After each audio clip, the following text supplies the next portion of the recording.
ওকে। তো আসসালামু আলাইকুম। তো আমরা আজকে প্রথমে একটা পরীক্ষা দেব, যা পড়ছিলাম তার উপর একটা পরীক্ষা।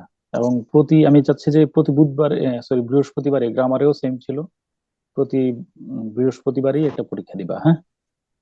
প্রতি বৃহস্পতিবারেই। তো উম, প্রথমে পরীক্ষাটাতে আমরা এ পর্যন্ত যা পড়ছিলাম, কিছু কথা হয়তো উম, কিছু কথা হয়তো আমি পড়াই নাই, একটু বলছিলাম, এমনটা হইতে পারে। সাথে সাথে আনসার করবা, তাড়াতাড়ি, কুইক, হ্যাঁ, কুইক আনসার করো। মিউট করে ফেলো, আনসার করতে থাকো। নাম্বার 1 2 3 4 লিখো। হুম। এটা যারা রেকর্ডিং শুনবা তারাও সেম কাজ করো। ওকে।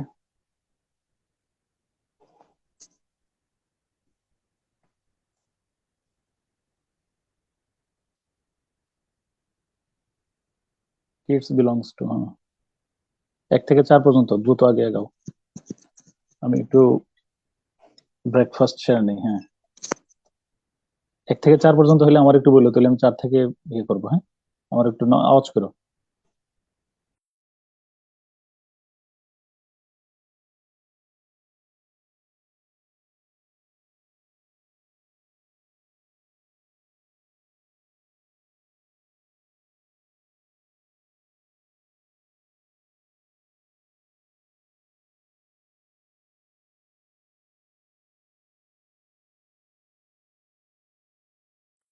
হয়েছে স্যার।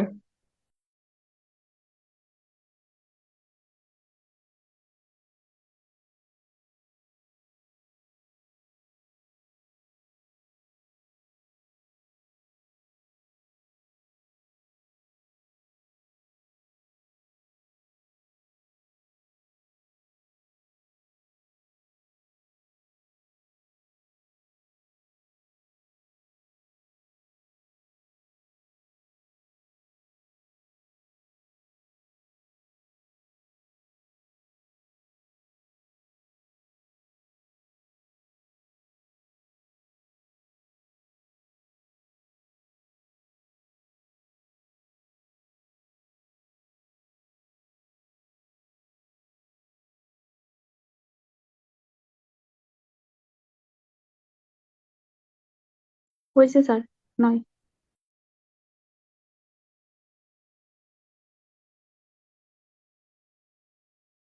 স্যার, এই কোশ্চেনটাকে জুম আউট করা যায় না? স্যার 9 নাম্বারটা একটু দেখাবেন। তোমরা জুম করা লাগবে না, আমি জুম করে দিচ্ছি, হ্যাঁ। আরো জুম করতে চাও? আর একটু জুম করবো? না, আর জুম না, জুম আউট। না, তুমি জুম আউট করে রাখো, ছোট করে ফেলে চলে তো চলবে।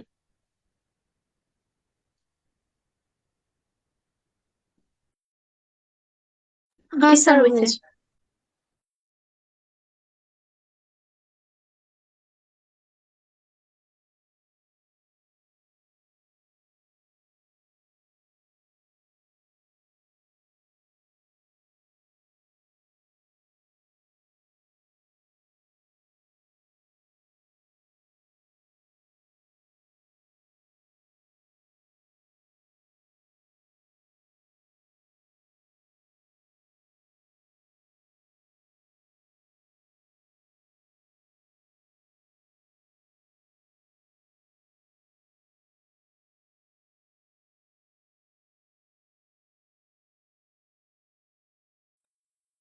হয়েছে স্যার, 12 পর্যন্ত।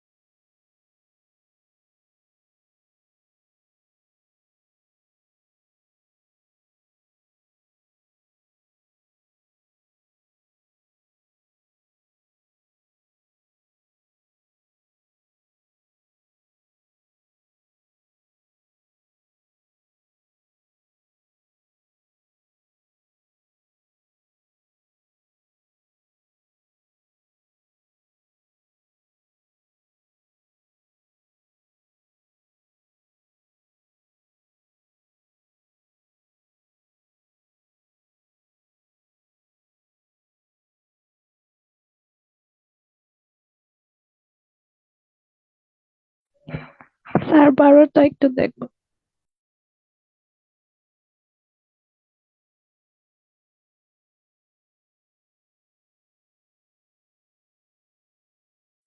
স্যার একটু 9 নাম্বারটা দেখতাম।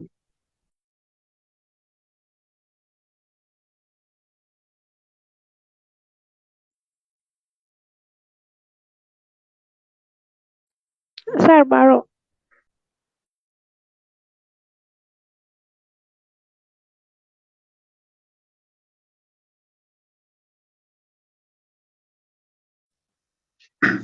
হ্যালো স্যার, 5 নাম্বারটা একটু যদি দেখতে চাইতেন, 5 নাম্বারটা।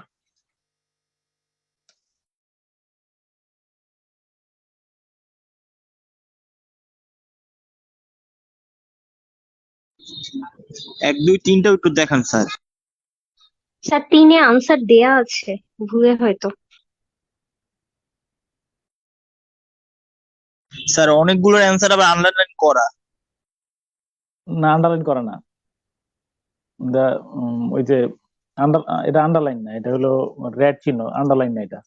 এটা সরি, এটা হলো ওই স্পেস থাকার কারণে, বুঝছো? এটা মানে আন্ডারলাইন করা না এটা। 15 নাম্বারটা একটু প্লিজ। 15।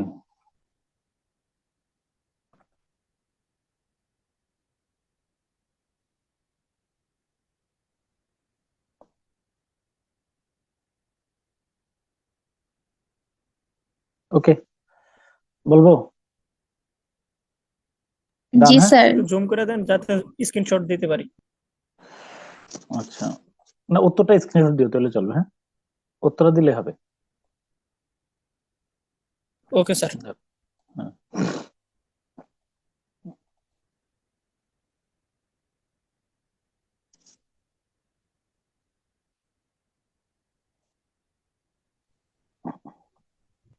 আসসালামু আলাইকুম স্যার, আমি একটু কথা বলতাম।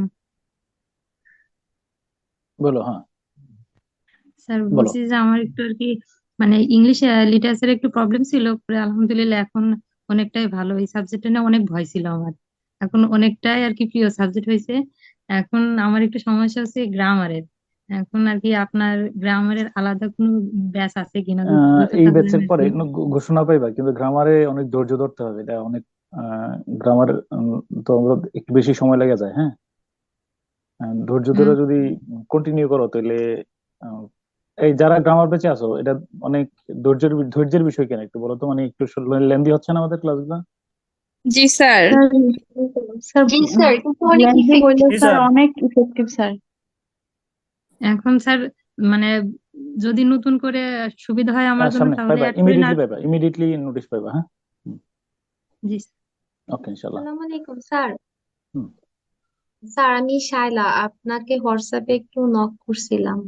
আচ্ছা, ঠিক তো আছে। আমি ইতিরও রেসপন্স করতে পারি না, শায়লাও আমি রেসপন্স করবো ক্লাসের পরে আজকে ইনশাল্লাহ। হ্যাঁ, জি স্যার, ঠিক ওকে। আছে। তো কিডস বিলংস টু করছিলা? আচ্ছা, আজকে আমি যদি করে থাকো লাইক বা কোনো একটা কমেন্ট করে উপরে নিয়ে এসো, তাহলে আমি দেখবো আজকে ইনশাল্লাহ। হ্যাঁ, kids belongs to 19th century, তাই না? কারণ এটা রোমান্টিক পিরিয়ড। 1800 কত না, কত না বলো তো রোমান্টিক পিরিয়ড? 58 সাল থেকে 1832 সাল পর্যন্ত, অতএব এটা romantic period, first half of 19th century.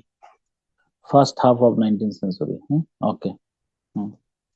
Jacobian period হলো 1603 থেকে 25। 25 জেমস, রাজা জেমসের আমল। সম্রাট ছিল ভারতবর্ষে কে, মনে আছে তোমাদের? আকবর না স্যার? জাহাঙ্গীর। জাহাঙ্গীর ছিল। জাহাঙ্গীর। জাহাঙ্গীর। তারপরে হোয়াট ইজ দ্য ফিগার, এটা যদিও উত্তরটা এখানে দেওয়া ছিল, তোমরা হয়তো কিন্তু এখানে বুঝছো কিনা এটা, কেন বার্ডিং বিউটি, কেন কেন এটা ইয়া কনসোনেন্ট সাউন্ডের repetition. Repetition of same consonant sound. হ্যাঁ, ওয়াটার ওয়াটার, তাই না?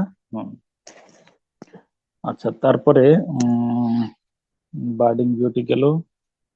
তারপরেরটা হলো ইউনিভার্সিটি উইটস।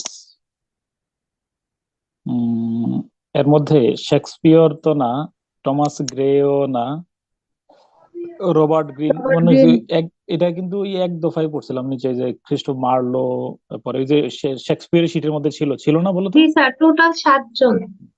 7 জন রবার্ট ছিল। Greene, John Lyly, Christopher Marlowe, তারপরে টমাস কিড, হ্যাঁ তাই না? Hmm, John Lyly, Thomas Nashe. There George is Peele. Divinity that shapes our ends. ভাগ্যই আমাদের চূড়ান্ত পরিণতির দিকে নিয়ে যায়, হ্যাঁ। এটা কার? তো এটা নিয়ে আমি অনেক গল্প বলছিলাম। ওই যে রাঙামাটি থেকে, ওই যে চিটং থেকে একবার আসতেছিলাম, বাসের মধ্যে উঠলাম, হ্যাঁ, এবারে ওই বাসে না ওইটা পরের বাসটাতে উঠছি, ওই সামনের বাসটা উল্টে পড়ে গেছিল। মানে মানে আমি মনে রাখবো, যা ঘটা তা ঘটবেই। আমি ওই ফেসবুকে স্ট্যাটাস, মানে ফেসবুকে যে আমার ইয়াটা, ওইটা নিয়ে কিন্তু আমি অনেক ব্যাখ্যা ট্যাখ্যা করছিলাম যে there is divinity that shapes our ends, অর্থাৎ আমি যে আজকের অবস্থানে এখানে আছি, মানে সবকিছু ডেস্টিনেট এমনটাই হওয়ার কথা ছিল, হ্যাঁ, এমন তাই না? এমনটাই হওয়ার কথা ছিল, মানে আমাদের জীবনে যা ঘটে এটা কিন্তু ডেস্টিনেট। তাহলে there is divinity that shapes our ends কোথায় বলছিল এটা? হ্যামলেটে। জেন অস্টিন কি লিখছিল? Pride and prejudice, Emma, sense and sensibility, Mansfield Park, তাই না? ইমা। শেক্সপিয়ারের সোয়ান সং কোনটা? স্যার এটা মেবি ছিল না লেখার মধ্যে। এটা ছিল না? ছিল হ্যাঁ, এমা ছিল ছিল। ছিল ছিল। অবশ্যই ছিল, ছিল। এবং এটা আমি রেকর্ডিং এও ছিল, দেখো। 1000 বার পড়া হচ্ছে দ্য টেম্পের হ্যাঁ সোয়ান সং। হ্যাঁ হ্যাঁ। আর এটা শোনো, আমি বলি, এই Jane Austen Pride and Prejudice এর পরে এটা লেখা আছে। আমরা গল্প প্রাইড এন্ড প্রেজুডিস বলছি, কিন্তু এই মাঠটা বলি নাই। Emma, pride and prejudice, Emma, sense and sensibility, Mansfield Park, persuasion. Mansfield Park sir. Not a play, play না কোনটা? Pride and prejudice. তাহলে আমরা জানি যে টেম্পেস্ট ও play, Tempest play, Othello play, King Lear play, শুধু প্রাইড এন্ড প্রেজুডিস প্লে না। এটা হলো উপন্যাস। কার লেখা? Jane Austen. Jane Austen. Ode on a Grecian urn, কার লেখা? কিডস। কিডস। কিটস এর। আমি বলছিলাম যে গ্রিস, মানে কিটস এর সাথে গ্রিস কিডস এর ওয়াজ এ অনেক Greek. Keats was a Greek. Shelley বলছিল। চলি। Who among the following is not a novelist? নিচের 4 জনের মধ্যে কে নোভেলিস্ট না? Hardy, Blake. Joyce, Thackeray, Blake. William Blake. William Blake, তিনি হলেন বোথ পোয়েট এন্ড পেইন্টার, তাই না? কবি এবং জি চিত্রশিল্পী স্যার। ছিলেন। তাহলে বলবা যে আমি তো এগুলো পড়ি নাই। না পড়লেও এটা বুঝছো যে অন্তত পক্ষে ব্লেক কি লেখেন নাই, বলো? নোবেল লেখে নাই। নোবেল লেখেন নাই। স্যার এটা গত এক্সামেও ছিল। ও ছিল, হ্যাঁ।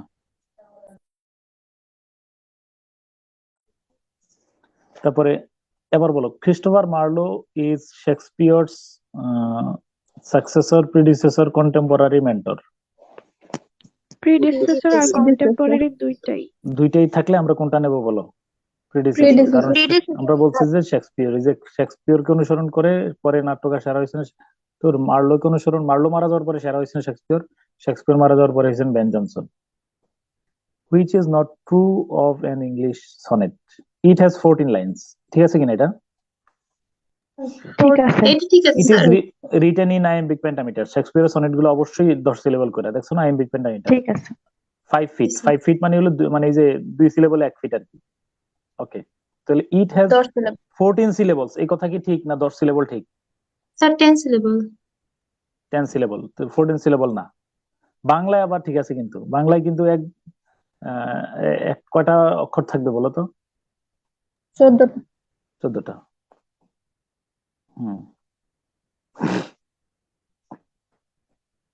হু wrote the poem, famous poem, কি বলো? Alexander Pope. To err is human, to forgive is divine. এটা কিন্তু পড়ছো, এটা কিন্তু আলেকজান্ডার পোপ পড়ি নাই। এটা কোন জায়গায় পড়ছো, কেউ বলতে পারবে কিনা? লিটারি টার্ম পড়ার লিটারি টার্ম। লিটারি টার্ম পড়ার সময় আমরা এন্টিথিসিসের উদাহরণ পড়ছিলাম। এন্টিথিসিস, সেখানে ওই যে দুইটা পরস্পর বিরোধী, টু আর, টু ফরগিভ, তাই না? এই যে হিউম্যান আর কি বলো, ডিভাইন, তাই না? তাহলে এন্টিথিসিস, এই যে ওই যে সাপে এগুলো পরস্পর বিরোধী শব্দ পাশাপাশি বসলে, it was the best of time, it was the worst of time, মনে আছে কিনা? জি স্যার। উইলিয়াম শেক্সপিয়ার, এটা হলো 16th, এটাও রিপিটেড কোশ্চেন, এটা আগেও ছিল, আগেও দিছি, তারপর এটা গুরুত্ব 16th সেঞ্চুরি, কারণ 1598 1500 সালের মধ্যে তো তার জন্ম, তাই না? অধিকাংশ সময়টা 15-16 সেঞ্চুরিতে ছিল। তারপরে last, in the sentence death lays his icy hands on kings, death is the example of. Personification. Personification. হ্যাঁ, তাহলে কাউকে ধরো এখানে যে ডেথ রয়েছে না, মৃত্যু রয়েছে কার বলো, তার হাতের মৃত্যু রয়েছে, তাই না? মৃত্যু চাইলেই থাকতে পারে, যেতে পারে। হ্যাঁ, মৃত্যুকে এখানে পার্সনিফাই, আসলে কি মৃত্যু আছে? আসলে নাকি চাইলেই রাজা মৃত্যু দিয়ে দিতে পারেন, তাই না? তার স্যার মানে স্যার এটা কি আইরনিও বোঝায় না? কিন্তু আয়রনি অপশনও নাই। যদি আয়রনি থাকতে পারে, আয়রনির এখানে আয়রনি যেটা মানে মৃত্যুটাকে এখানে একটা পার্সনের মতো রয়েছে, যে এটা আমার হাতে আছে, হ্যাঁ, তাই না? মানে এটা জীবিত রূপে কল্পনা করছে। হ্যাঁ, তো এখানে এই অপশন গুলার মধ্যে পার্সনিফিকেশন বেটার, এছাড়া কোনোটা হয় না। লেজ মানে কি বলো? থাকা, অবস্থান করা। হ্যাঁ, তো শুয়ে থাকা, তো তার হাতের মধ্যে শুয়ে আছে। ওকে, dream is not that which you see while sleeping, it is something that will not let you sleep. মানে কি? এপিজে আব্দুল কালাম কি বলছেন বলো তো?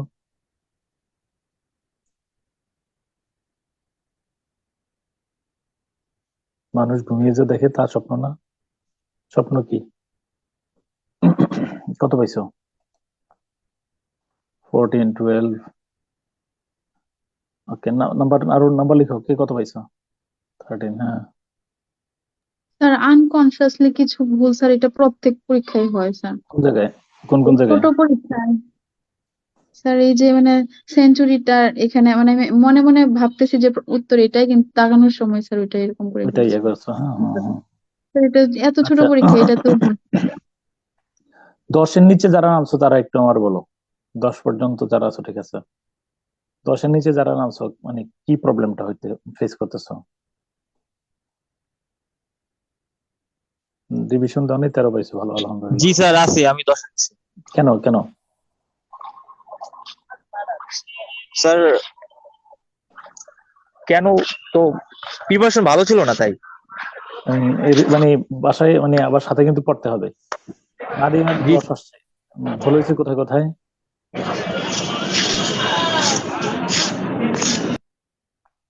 ইউসুফ আলী 11.5। হ্যাঁ, ওকে। তো আমরা যাবো কত নম্বরে? স্যার স্যার লিটারারি টার্ম গুলো না যখন হচ্ছে মানে সেন্টেন্স থেকে বের করতে যাচ্ছি স্যার, তখন কনফিউশন হয়ে যাচ্ছে, মানে তখন কনফিউজড হয়ে দাগাতে পারতেছি না, মানে মনে হচ্ছে যে এটা না এটা কোনটা হবে, মানে মনে পড়তেছে না, এরকম হচ্ছে। তো বার্ডিং বিউটি এটা সহজ ছিল এটাতে, তাই না? আর এই আয়রনি এটা ধরো আস্তে আস্তে ঠিক হয়ে যাবে।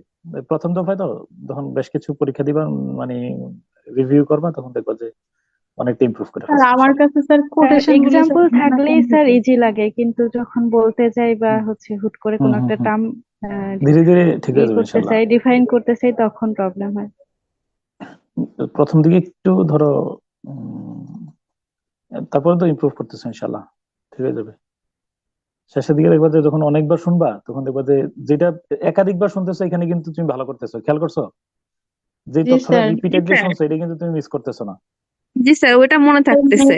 একটা একদম মুখস্থ হয়ে গেছে। হ্যাঁ,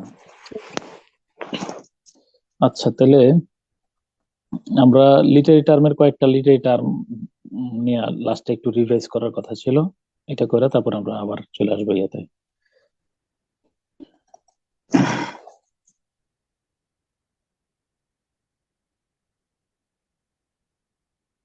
ওকে, dream is not that which you, এটা তো আমার এপিজে আব্দুল কালামের কথা ছিল, এখান থেকে নিয়ে নিছি। স্ক্রিন শেয়ার দেন না। ও স্ক্রিন শেয়ার দেনি। হ্যাঁ,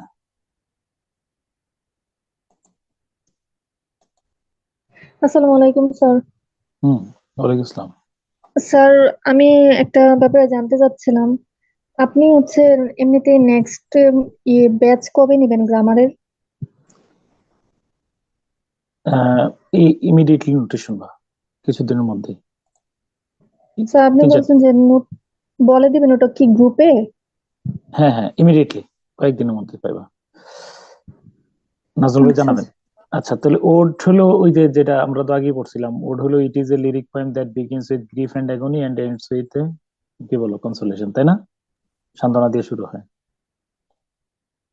হতাশা দিয়ে শুরু হয় না? হতাশা দিয়ে শুরু হয় আর সান্ত্বনা দিয়ে শেষ হয়। অনোমেটোফিয়া তো অনুকার শব্দ, এটা তেমন গুরুত্বপূর্ণ না। অক্সিমর্ন এই হলো বিষয়। এন্টিথিসিস আর অক্সিমর্নের মধ্যে একটু পার্থক্য আছে। Contradictory terms side by side, তো মনে রাখবা একেবারেই খুব ক্লোজ টার্ম এটা এন্টিথিসিস আর ইয়াতে। কিন্তু মনে রাখবা একটা বিষয়, তুমি এন্টিথিসিসে লেখা রাখো এটা হলো উভয় পদ প্রধান, তাহলে তুমি লেখা রাখো এন্টিথিসিস লাভ এন্ড হেট। এবার আমার বলো আসলে কি লাভ না হেট নাকি দুইটাই? বোথ। দুইটাই sir. To err is human to forgive is divine, তাহলে এটা কি কোনোটা কি গুরুত্ব দেওয়া হয়েছে নাকি দুইটার কথাই বোঝানো হয়েছে? বাবা বোথ। মা স্বামী স্ত্রী ভাই বোন, এটা কি কোনোটার একটারে বোঝানো হয়েছে নাকি উভয়টাকে বোঝানো হয়েছে? উভয়টা কি? বুঝছো বিষয়টা? আর দ্বন্দ্ব অক্সিমর্ন, সমাজের মতো। হ্যাঁ দ্বন্দ্ব সমস্যার মতো। আর অক্সিমর্নে হলো পরপদ প্রধান। পরপদ প্রধান কোনটা? যেমন ধরো ওপেন সিক্রেট, আসলে মূলত বিষয়টা কি, ওপেন না সিক্রেট? Secret is open. বুঝছো না বিষয়টা? ট্রাজি কমেডি, আসলে এটা কি ট্রাজেডি না কমেডি? কমেডি। কমেডি। কিছু স্যার তবে দুইটাই। এটা না, মূলত এটা কমেডি, দুইটা না। ট্রাজি কমেডি মানে ট্রাজেডি কমেডি না। ট্রাজি কমেডি মানে it is a comedy but it has some tragic scene. Sir কমেডির অংশটা বেশি স্যার। এটা কমেডির অংশটাই বেশি এবং মূলত এটা কমেডি, তো দুই একটা ঘটনা দুর্ঘটনা আছে, বুঝছো কিনা? স্যার উভয় পদ প্রধানটা কোন পাশে লিখবো, কোনটার পাশে হ্যাঁ লিখবো? লেখা রাখো উভয় এন্টিথিসিস পদ প্রধান। উভয় পদ প্রধান, অ্যান্টিথিসিস। এটাই সহজে একটা বাক্য দিয়ে লেখা রাখো। আর অক্সিমর্ন যেটা, এটাতে হলো পরপদ প্রধান, শুধু লেখা রাখো ওপেন সিক্রেট, এখানে লেখা রাখো ওপেন সিক্রেট ট্রাজি কমেডি, এই দুইটা উদাহরণ লেখা রাখো তাহলে চলবে।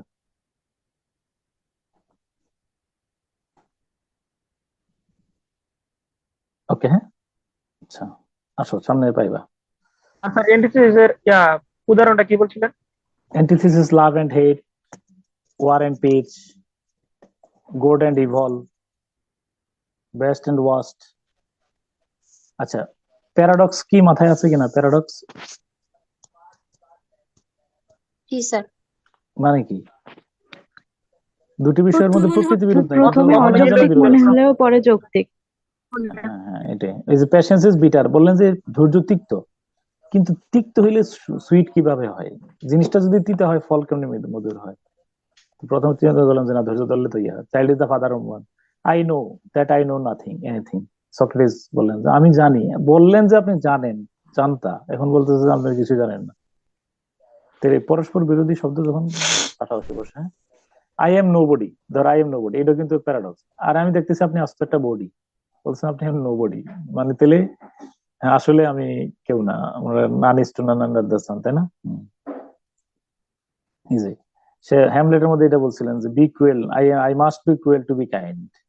বলো I must be cruel to be kind, আমি সদয় হওয়ার জন্য নির্দয় হব। কি কোন এটা?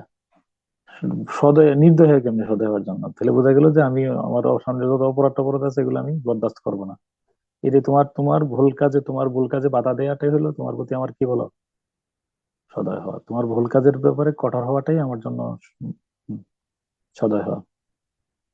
পার্সনিফিকেশন, তাহলে কোন জড় বস্তুকে মৃত্যুর, death you shall not die, মৃত্যু তুমি কি মরবা না, তাহলে যারে তুমি বলে সম্বোধন করতেছো, তাই না? যাকে the waves beside them danced, তাহলে যাকে আমরা কি করি বলো, জীবিত রূপে কল্পনা করি, যে কোনো বস্তুকে যদি, বস্তুগত বিষয়কে জড় পদার্থকে যদি জীবিত রূপে কল্পনা করি তাকে বলি পার্সনিফিকেশন। পানটা হলো শব্দের খেলা, বলো পানটা কি? শব্দের খেলা। শব্দের খেলা। হ্যাঁ, a play on words, sometimes different sense of the same word, and sometimes on the similar sense or sound of different words. যেমন ধরো আমি বললাম এয়ার, এয়ার মানে কি? বাতাস, প্রচারিত হওয়া, বাতাস, কান, তাহলে মানে এক এক জায়গায় এক চোখ। একটা হচ্ছে শব্দের খেলা, তাই না? এয়ার ফ্লাইট যেমন ধরো হিসেবে বিখ্যাত একটা উদাহরণ দিলি, কে বলে ঈশ্বর গুপ্ত ব্যপ্ত চরাচর। হুম, যাহার প্রভায় প্রভা পায় প্রভাকর, মানে কি বলো? আমি যদি বলি এর স্বাদ ভালো, কি বলছো তুমি?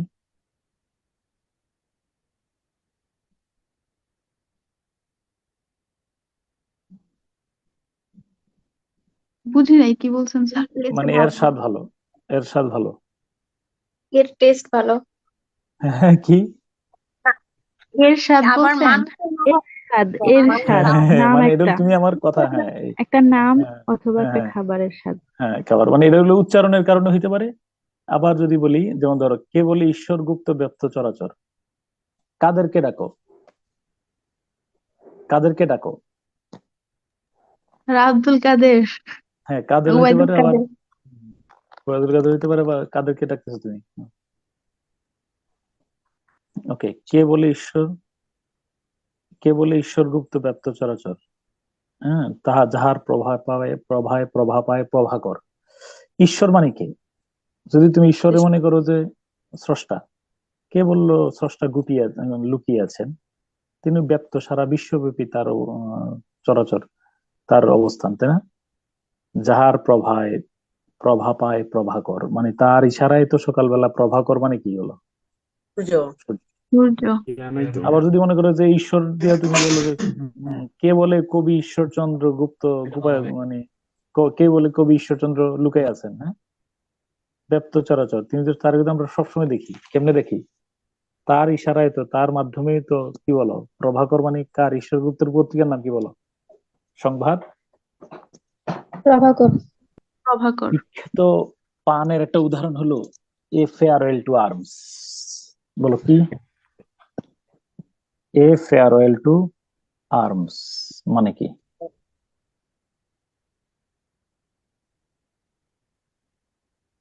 এ ফেয়ারওয়েল টু আর্মস বুঝছো কিনা? বাহুর আর্মস মানে কি বলো? মানে আর্নেস্ট হেমিংওয়ের একটা লেখা বিখ্যাত উপন্যাস, শুনো, এ ফেয়ারওয়েল টু আর্মস। এইখানে আর্ম যদি বলো যে যুদ্ধাস্ত্র, আর্মস মানে যুদ্ধাস্ত্র, তাহলে তাও হবে। আর্মস মানে হলো বাহু, যদি অর্থ বলো তাও হবে। কারণ এইখানে কবি, এখানে উপন্যাসিক, তার প্রেমিকা মারা গিয়েছে, মৃত্যুবরণ করেছেন প্রসবকালীন সময়, ফলে তিনি শোক প্রকাশ করেছেন এটা দ্বারা, যে ফেয়ারওয়েল টু, প্রেমিকার বাহুর বিদায়, মানে প্রেমিকার বিদায়।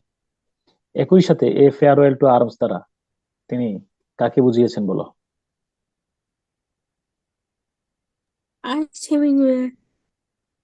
না, বিশ্বযুদ্ধের মতো আর যেন যুদ্ধের পৃথিবীতে যুদ্ধ না ঘটে।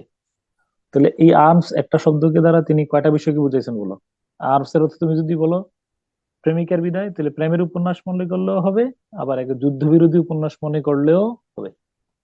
তাহলে পান হলো প্লে অন ওয়ার্ডস, শব্দ নিয়ে খেলা করা। হ্যাঁ, ওকে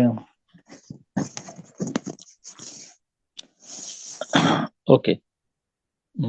স্যাটায়ার হলো, তো বললাম যে এই যে মনে রাখবা, কোন, এই যে in which human folly and vice are held up to scorn or ridicule. তবে মূল উদ্দেশ্য হলো ত্রুটি সংশোধনের উদ্দেশ্যে যদি কোনো কিছু হাস্যরসাত্মক ভঙ্গিতে, শ্লেষাত্মক ভাষায় বলা হয়, তাহলে এটার নাম কি বলো? স্যাটায়ার। হ্যাঁ, যেমন বিখ্যাত বাংলা সাহিত্যে যেমন যে একটা ইয়ার একটা বই আছে, বেশি দামে কেনা কম দামে বেচা, বইয়ের নাম কি বলো?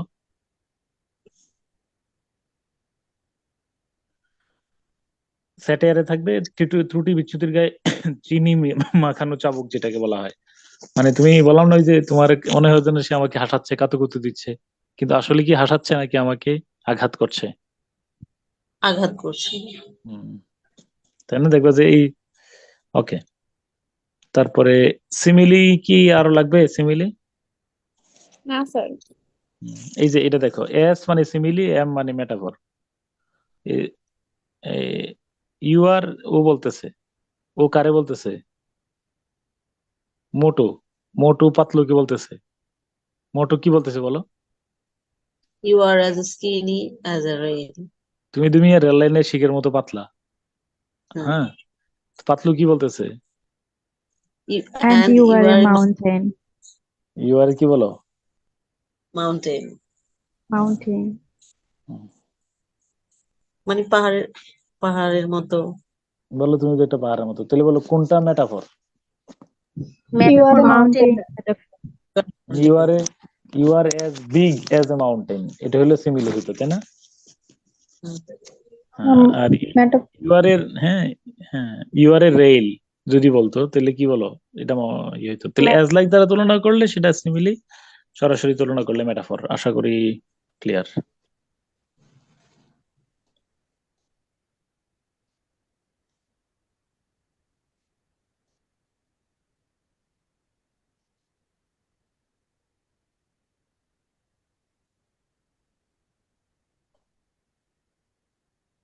সনেট। সনেটের দুইটা অংশ। উম, যদি সনেট বলো,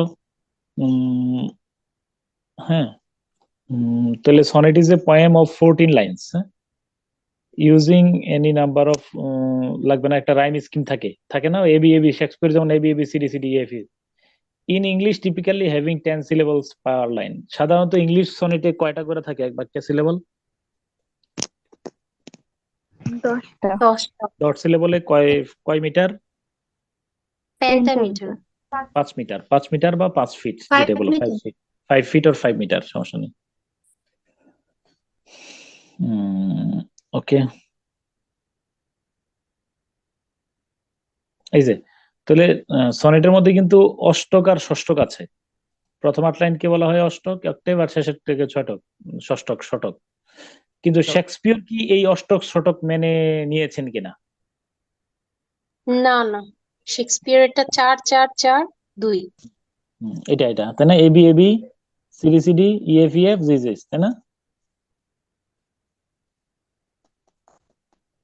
ওকে, সিনেক ডেকিতেও বলছি। আচ্ছা, সিনেক ডেকিটা দাঁড়াও, সিনেক ডেকিটা লাগবে কিনা? লাগবে না, no, not important. Understatement কি?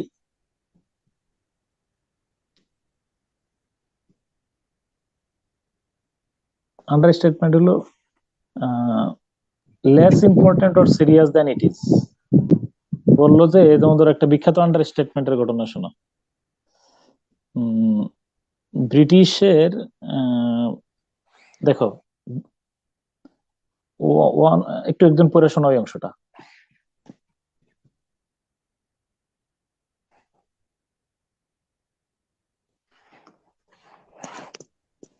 Ladies and gentlemen, না, one this very is famous your example of understatement, এটা বলো। হ্যাঁ, ওয়ান ভেরি, speaking.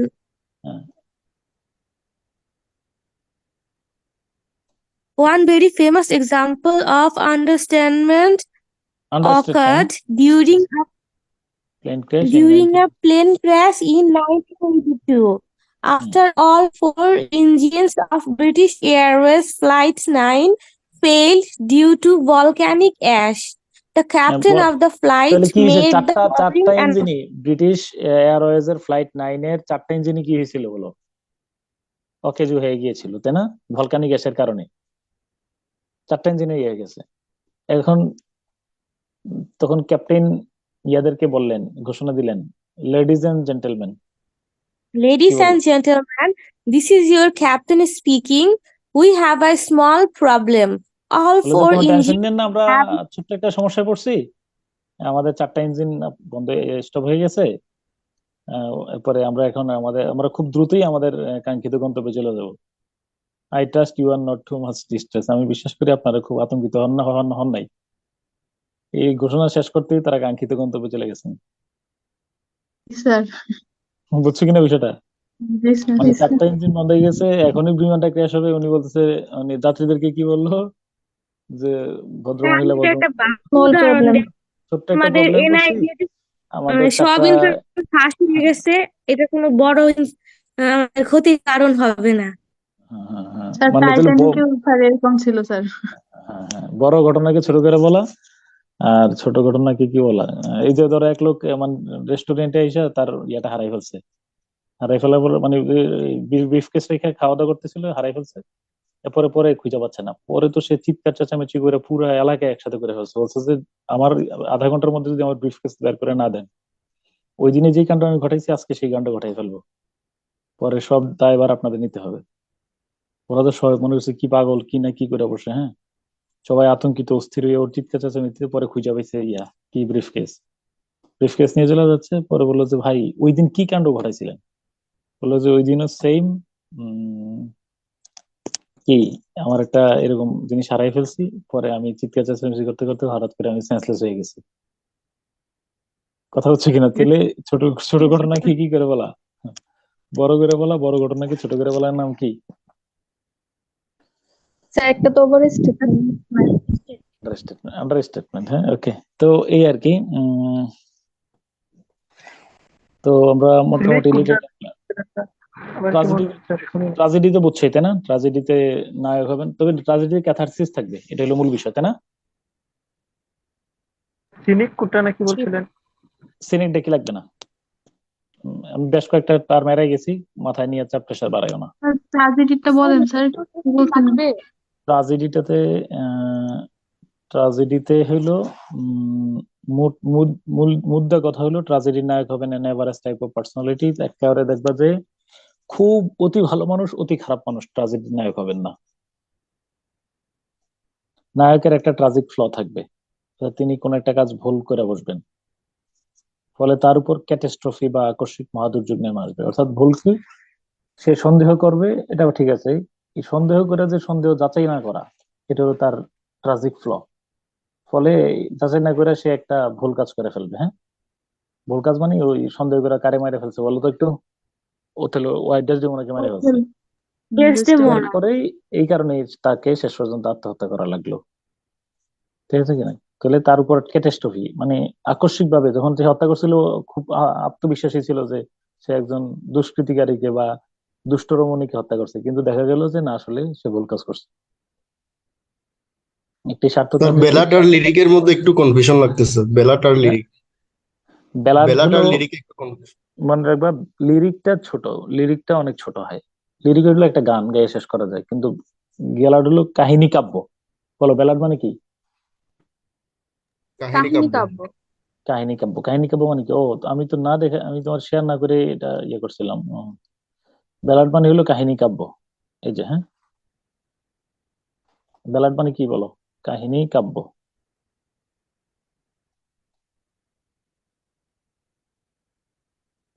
আর লিরিক মানে হলো গীতি কবিতা। তাহলে একটা হলো কবিতা আর একটা হলো কাব্য, কোনটা বড় কোনটা ছোট?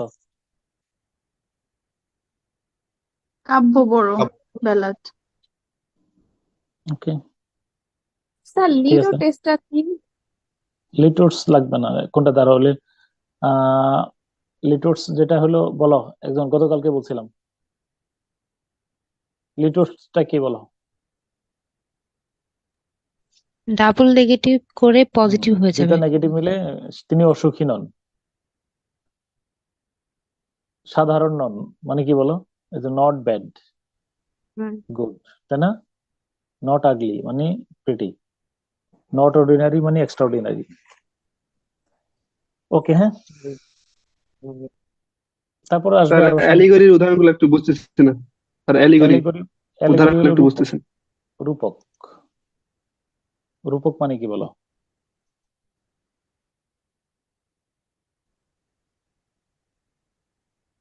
বলবে একটা story that has a literal meaning. Sonar Tori কবিতা একটা আক্ষরিক অর্থ আছে কিনা? সোনারতরী কবিতা একটা আক্ষরিক অর্থ আছে? জি স্যার। এটা সিম্বলিক অর্থ আছে কিনা? একটা আক্ষরিক থাকবে, এক বা একাধিক সিম্বলিক অর্থ থাকবে, এটার নাম কি বলো? অ্যালিগরি। অ্যালিগরি। আচ্ছা, তো এখন আমরা যাব লেকচার 5। আমাদের কাজ আজকে, এখন আমরা কোনটা থেকে কোনটা শুরু করব মনে আছে? Old English period, Elizabethan period পর্যন্ত।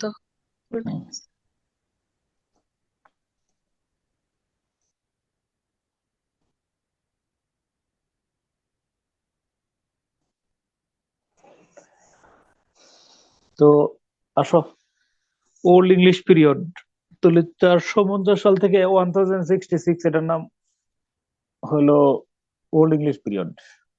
এই যুগের অন্য নাম তাহলে কি? Anglo Saxon period. কেন? এই সময় জার্মানির স্যাক্সনরা ইংল্যান্ড দখল রাখছিল নাকি? জি স্যার। জার্মানির স্যাক্সনরা ইংল্যান্ড দখলে রেখেছিল। এই যুগের আদি নিদর্শন, ইংরেজি সাহিত্যের আদি নিদর্শন কি বলো? বিওল্ফ। বিওল্ফ লেখা লিখছেন কে? তার লেখক আমরা জানি না, তাই না? অজানা।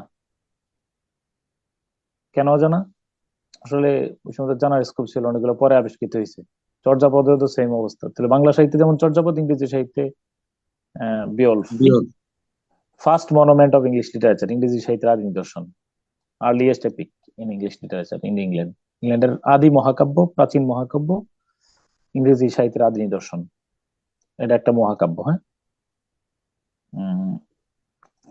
এগুলো ভাষা কিন্তু ইংরেজি না, এগুলো কিন্তু বোঝা যায় না। চর্যাপদের ভাষা তো বোঝা যায়। চর্যাপদের ভাষা বাংলা নাকি হিন্দি? সান্ধ্য ভাষা। ব্রজবুলি কেন বললাম? স্যার প্রাচীন বাংলা ও নেপালি। সান্ধ্য ভাষা। সান্ধ্য ভাষা, তাই না? সান্ধ্য ভাষা মানে কি? আলো আধারী ভাষা, তাই না? অস্পষ্ট। জি স্যার, বোঝা যায় না এমন। কিছুটা বোঝা যায়, কিছুটা বোঝা যায় না এমন। ওকে, পরে বলো।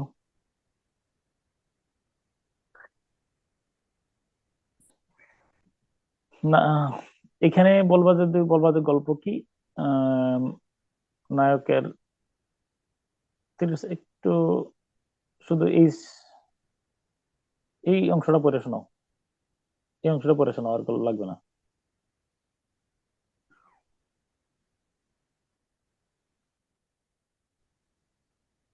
বিনোদনের জন্য রচিত, একটু পড়ে শোনাও একজন। বিনোদনের জন্য প্রাচীন ইংরেজি ভাষায় লিখিত এই হিরোইক এপিকটিতে 3182টি লাইন ছিল। মহাকাব্যের নায়কের নাম হলো বিওল্ফ। তিনি ইংল্যান্ডকে প্রথমে পাতালপুরীর রাক্ষসদের হাত থেকে রক্ষা করেছিলেন। পরে, অর্থাৎ শেষ বয়সে, ড্রাগনদের হাত থেকে রক্ষা করতে গিয়ে নিজে মারা যান। এই গ্রন্থের মূল পাণ্ডুলিপি লন্ডনের ব্রিটিশ মিউজিয়ামে সংরক্ষিত আছে। তোমার তাহলে মুদ্রা কথা কি দাঁড়াইলো? তিনি দেশ মাতৃকার জন্য তিনি নিজেকে জীবন বিসর্জন দিয়েছেন, তাই না? তাহলে বিওল্ফ হলো যুগে যুগে মহাকাব্য এদেরকে বলা হয়। বলো তো বাংলাদেশের বিওল্ফ কাকে আমরা বলতে পারি? এটা একটা প্রশ্ন ছিল। মুক্তিযোদ্ধারা। একজন তো হবে। খন্দকার মুশতাক নাকি জিয়াউর রহমান? শেখ মুজিবুর রহমান। বুঝছো কিনা? নিজের প্রাণ বিসর্জন দিয়ে যিনি ইয়া করেন, দেশকে রক্ষা করেন। ওকে, এরকম মানে নিজেকে উৎসর্গ করে দেন। ওকে,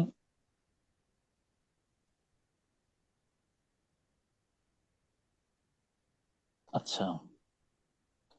এই যুগে কয়েকজন কবি আছে লেস ইম্পর্টেন্ট। ক্যাডমন ইংরেজি সাহিত্যের আদি কবি।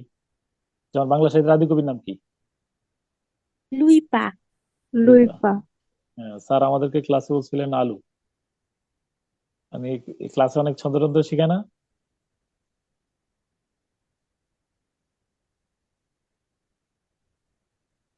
মানে আলু দিয়ে কি বুঝাইছে বলো?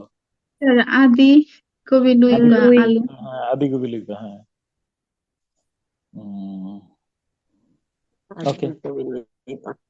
তাহলে ইংরেজি সাহিত্যে ক্যাডমন লেস ইম্পর্টেন্ট। কেনেউলফ নামে একজন, সিনোউলফ, সাইনেউলফ, ক্যানেউলফ, ওরে বাবা, নামের কোনো বাহার শেষ নেই, এক একজন এক এক রকম উচ্চারণ করে, দরকার নাই। সেন্ট ভেনেরেবল বেডে, তিনি father of English learning. King Alfred the গ্রেটের নাম মনে রাখো। আবার বললাম, এতক্ষণ যা বলছি আমরা বিওল্ফের কথা মনে রাখবো, একটু মহাকাব্য, কিন্তু লেখক অজানা। আর একজন বিখ্যাত রাজা আছেন এই যুগের নাম, রাজার নাম কিং আলফ্রেড। তুমি ইন্টারন্যাশনাল অ্যাফেয়ার্স এর MP3 বইটাও খুলে দেখো, আমার মনে থাকার কথা। কিং আলফ্রেড দ্য গ্রেটের নাম আছে কিনা দেখো তো। বিখ্যাত ব্যক্তিদের, ইংল্যান্ডের সর্বকালের সর্বশ্রেষ্ঠ ভিক্টোর শাসকদের মধ্যে একজন মনে করা হয় কিং আলফ্রেড দ্য গ্রেট। তিনি একটা বই লিখছেন, হি কম্পাইলড দ্য অ্যাংলো সেক্সন ক্রনিকেল। অ্যাংলো সেক্সন ক্রনিকেল নামে একটা বই লিখছেন। এটা ইংরেজি গদ্যের আদি নিদর্শন। বাংলা গদ্যের আদি নিদর্শন কোনটা? Charyapada. Charyapada. Charyapada. Thank you so much. চমৎকার নতুন তথ্য আমরা জানলাম। রূপার শাস্ত্রের অর্থভেদ। চর্যাপদ হলো গদ্য গ্রন্থ। অনেক সুন্দর। না না, চর্যাপদ তো গদ্য গ্রন্থ না স্যার। তাহলে আমি বলছি বাংলা কৃপা গদ্যের আদি শাস্ত্রের অর্থভেদ। হ্যাঁ, কৃপার শাস্ত্রের অর্থ ভেদ, এটা হলো বাংলা সাহিত্যের বাংলা গদ্যের আদি নিদর্শন। Thank you. এটা হলো, আর ইংরেজি গদ্যের আদি নিদর্শন হলো তিনি এই যে অ্যাংলো সেক্সন ক্রনিকেল নামে একটা ইতিহাস গ্রন্থ লিখছেন, the history of the Anglo Saxon. Anglo Saxon কোন রাজারা ভালো ছিল, কে প্রাইমারি স্কুল বানাইছে, কার সামাজিক অবদান কি, এইভাবে নিয়ে রাজাদের গল্পগুলো গদ্য আকারে একটা গ্রন্থের মধ্যে লিখছেন। বইটার নাম কি বলো? Anglo Saxon chronic. It is not the original. এই অ্যাংলো সেক্সন ভাষায় মূলত, এটা অরিজিনাল ইংলিশ না, এটাও বোঝা যায় না এখন। ওকে, এই জন্য তাকে ফাউন্ডার অফ ইংলিশ প্রোজ বলা হয়। হ্যাঁ, তো আসো প্রাচীন যুগের আমার প্রশ্ন তো দাও, প্রাচীন যুগটা কত সাল থেকে কত সাল পর্যন্ত? 450 থেকে 1066 সাল পর্যন্ত। ফার্স্ট। 2 নম্বর 1066 থেকে 1340 হলো। না, 2 নম্বর প্রশ্ন হলো এই যুগের আদি নিদর্শন কি? 1066। এই যুগে নো, এই যুগের আদি নিদর্শন কি? বিওলফের লেখক একজন কবি পাওয়া যায় এই যুগে। কবির নাম কি? Alfred the great. কবির নাম আলফ্রেড দ্য গ্রেট? না না, আলফ্রেড দ্য গ্রেট তো শাসক। কবির নাম হলো লুই পাক। হচ্ছে কবির নাম হলো লুই পাক। কবির নাম কি? ক্যাডমন। ক্যাডবন। বাংলা সাহিত্যে যেরকম লুই পাক,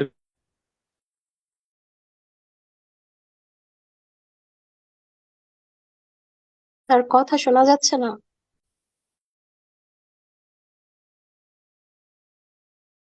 স্যার কথা শোনা যাচ্ছে না, সমস্যা করছে।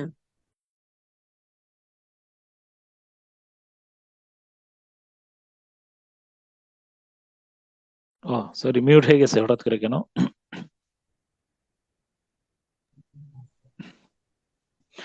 ইংরেজি। তাহলে এই যুগে একজন বিখ্যাত কবি আছেন, কবির নাম কি? স্যার, বিখ্যাত রাজা আছেন, রাজার নাম কি? Alfred the Great. King Alfred the Great. Okay, তার বিখ্যাত তিনি একটা গ্রন্থ সংকলন করেন, সংকলিত গ্রন্থের নাম কি? Anglo-Saxon chronicle. এখানে রাজাদের, এটা ইংরেজি গদ্যের আদি নিদর্শন। যেমন বাংলা গদ্যের আদি নিদর্শন কি? তাহলে বাংলা হলো কৃপা শাস্ত্র অর্থভেদ, ইংরেজিতে হলো অ্যাংলো-স্যাক্সন ক্রনিকল। বাংলা হলো চর্যাপদ, ইংরেজিতে কি? বাংলায় হলো লুই পাক, ইংরেজিতে কি?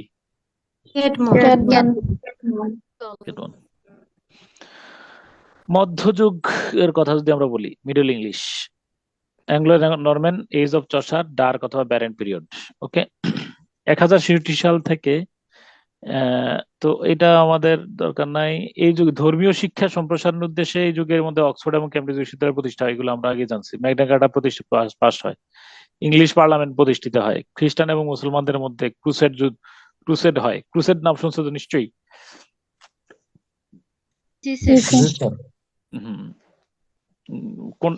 এটা কোনটাকে কেন্দ্র করে ক্রুসেড হয়েছে বলো? জেরুজালেমকে কেন্দ্র করে। জেরুজালেম, ওই যে বর্তমানে যেটা নিয়ে চলতেছে, তাই না? দেখছো, শতাব্দীর পর শতাব্দী যুদ্ধ হয়েছে। হ্যাঁ, ক্রুসেড। তারপরে একটা সেন্টারকে কেন্দ্র করে সহস্রাব্দী যুদ্ধ চলতেছে, একটা সেন্টারকে কেন্দ্র করে। সেন্টারটা কোনটা? জেরুজালেম। এটা কি সহজে সমাধান হওয়ার কথা না তো, তাই না? কোনোদিনও হবে না। 1737 সালে তারপরে হলো ইংল্যান্ড এবং ক্রুসেড মানে কি বুঝলাম না।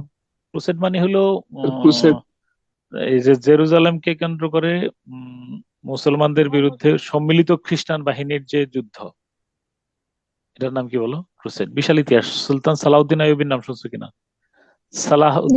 সালাউদ্দিন একটা মুভি আছে, দেখছো কখনো? ওটা দেখলে ক্রুসেডটা বুঝতে পারবা। সালাদিন। ওকে, নাম কি? উনি সালাউদ্দিন আইয়ুবী আছে না? সালাউদ্দিন আইয়ুবীর নাম নিশ্চয়ই শুনছো। জি স্যার। 100 ইয়ার ওয়ার হয়, এরপরে হলো language of the law and court হয়। এর আগে কিন্তু ইংরেজি language of the law and court ছিল না। ইংরেজি ইংল্যান্ডের আইন আদালতের ভাষা হয় কত সালে বলো?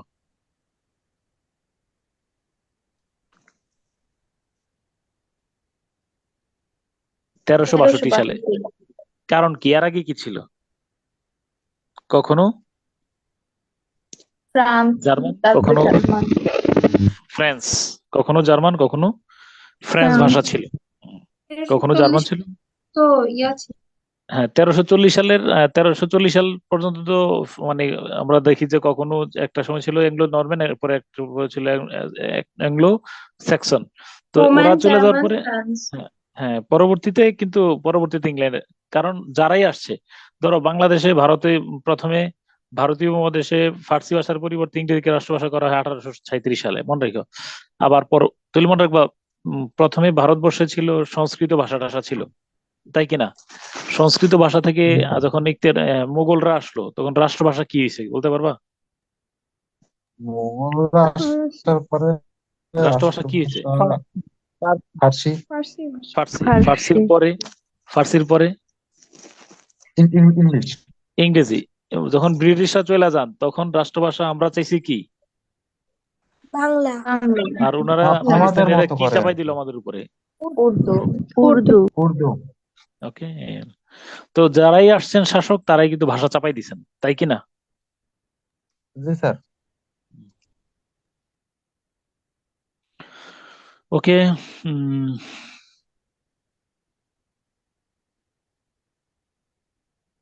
উইলিয়াম ক্যাক্সটন নামে একজন, তিনি কিন্তু করছেন ওই যে দেখছো মুদ্রণ যন্ত্র। একটা বিষয় খেয়াল করে দেখো, আমাদের দেশে ভারতবর্ষে মুদ্রণ যন্ত্রের ইতিহাসটা কত সালে? আর বাদ দাও, প্রথম মুদ্রিত ছাপার হরফে প্রথম মুদ্রিত গ্রন্থ কত সালে? কি বলতে পারো কিনা? 1801, 1760। ছাপার হরফে মুদ্রিত প্রথম মৌলিক গ্রন্থ বলো।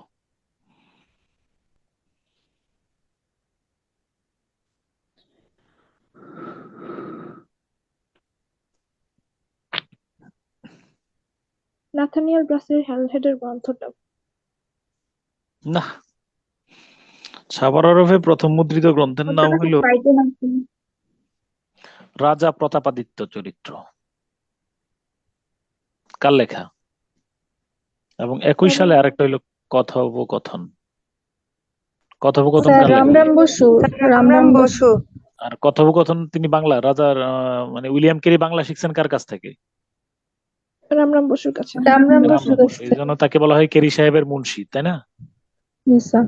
তো উনি লিখছেন রাজা প্রতাপাদিত্য চরিত্র, এটা বাংলা সাহিত্যের প্রথম মুদ্রিত গ্রন্থ। এখন মনে রাখবা, এই মুদ্রণ যন্ত্রের ইতিহাস বলতেছে যে ওরা বই ছাপাচ্ছে 1476 সাল থেকে।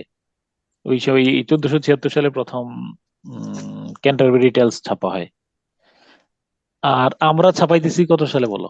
এখানে কিন্তু 300-400 বছরের একটা ইতিহাসের গ্যাপ আছে।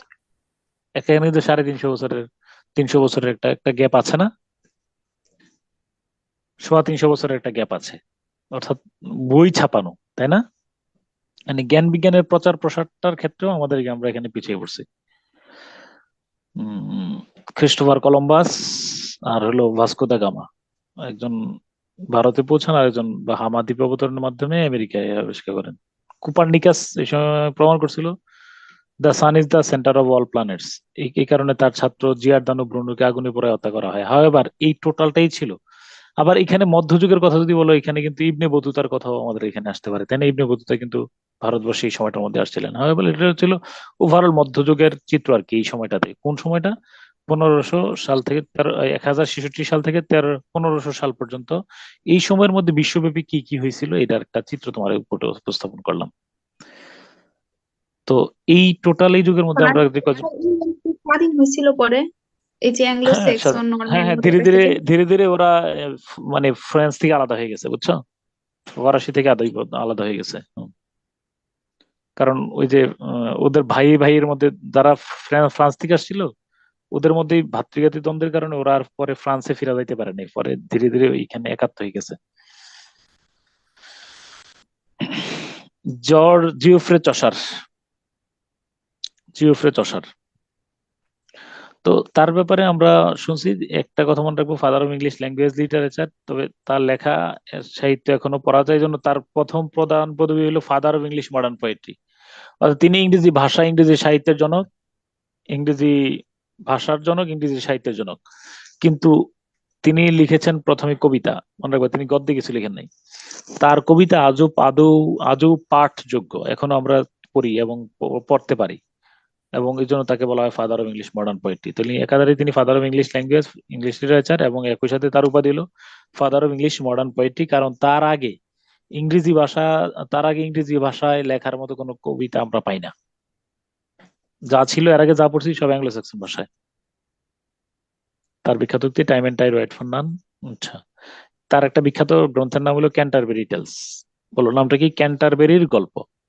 আবার বলো, কিসের গল্প? টোটাল 32টা চরিত্র ছিল, মানে ক্যান্টারবেরির গল্প না বইলা তুমি আগে বুঝো ক্যান্টারবেরিটা কি। ক্যান্টারবেরি একটা সমাধি, ক্যান্টারবেরি একটা শহর, ওইখানে একটা সমাধি আছে। তোমারে আমি বলি, ঢাকার গুলিস্তানে তোমরা কখনো গেছো কিনা? জি স্যার। জি স্যার। তুমি ধরো তোমাদের বাসা উত্তরা, মিরপুর, অনেক এই এলাকার মধ্যে। তোমার নাম ধরো কবি জিওফ্রে চসার। তুমি দাঁড়ায় আছো ফার্ম গেট ওভার ব্রিজটার নিচে, তাই তো? এখন তো ওভার ব্রিজ নাই, আছে নাকি? জি স্যার, এখন আরো জঙ্গল হয়ে গেছে। এখন আচ্ছা, মানে অনেকে আছে। ওভার ব্রিজটা তৈরি করছে নাকি আমি জানি না, শিওর।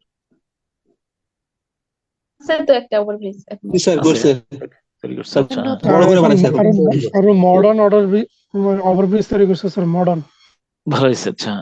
তারপরে কেমন, মানে একটু আগে ফার্ম গেট যেরকম একটা ইয়া ছিল, এখন কি আছে কিনা জানি না আমি। মানে স্যার ফার্ম এখন গেটটা আর কিন্তু একটা, মানে ফার্ম গেটের কর্নারটা কিন্তু একটা সেন্টার, তাই না? জি স্যার, আনন্দ স্যার সিনেমা হল। গিঞ্জি এখন আর নাই স্যার, এখন এলিভেটেড এক্সপ্রেসওয়ে লাইন এসে একদম নেমেছে, ফরওয়ার্ড ওভারব্রিজ হয়ে গেছে। করেছে। অন্ধকার আর অন্ধকার, দেখাই যায় না হ্যাঁ, কিছু, খালি হ্যাঁ, মানে অন্ধকার লাগে আমার কাছে। মানে আধুনিক কিছু, কিন্তু এখানে মনে রাখবে যে একটা আড্ডার সেন্টার, মানে সবারই একটা ইতিহাস এখানে জড়িত আছে, তাই না? যারা ইউনিভার্সিটি কোচিং টোচিং থেকে শুরু করে, হ্যাঁ, বিসিএস কোচিং গুলো, মানে ফার্গের ওই অংশটাতে অনেক।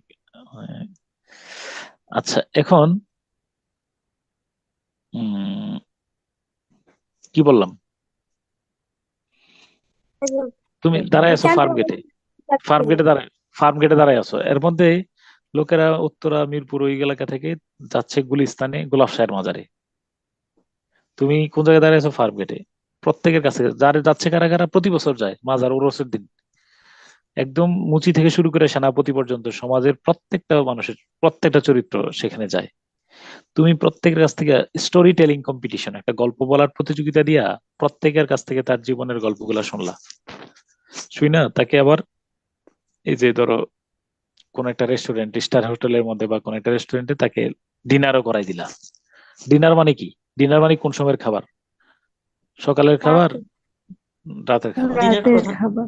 ডিনার হলো দিনের প্রধান খাবার। Dinner can be your lunch, your dinner can be your lunch.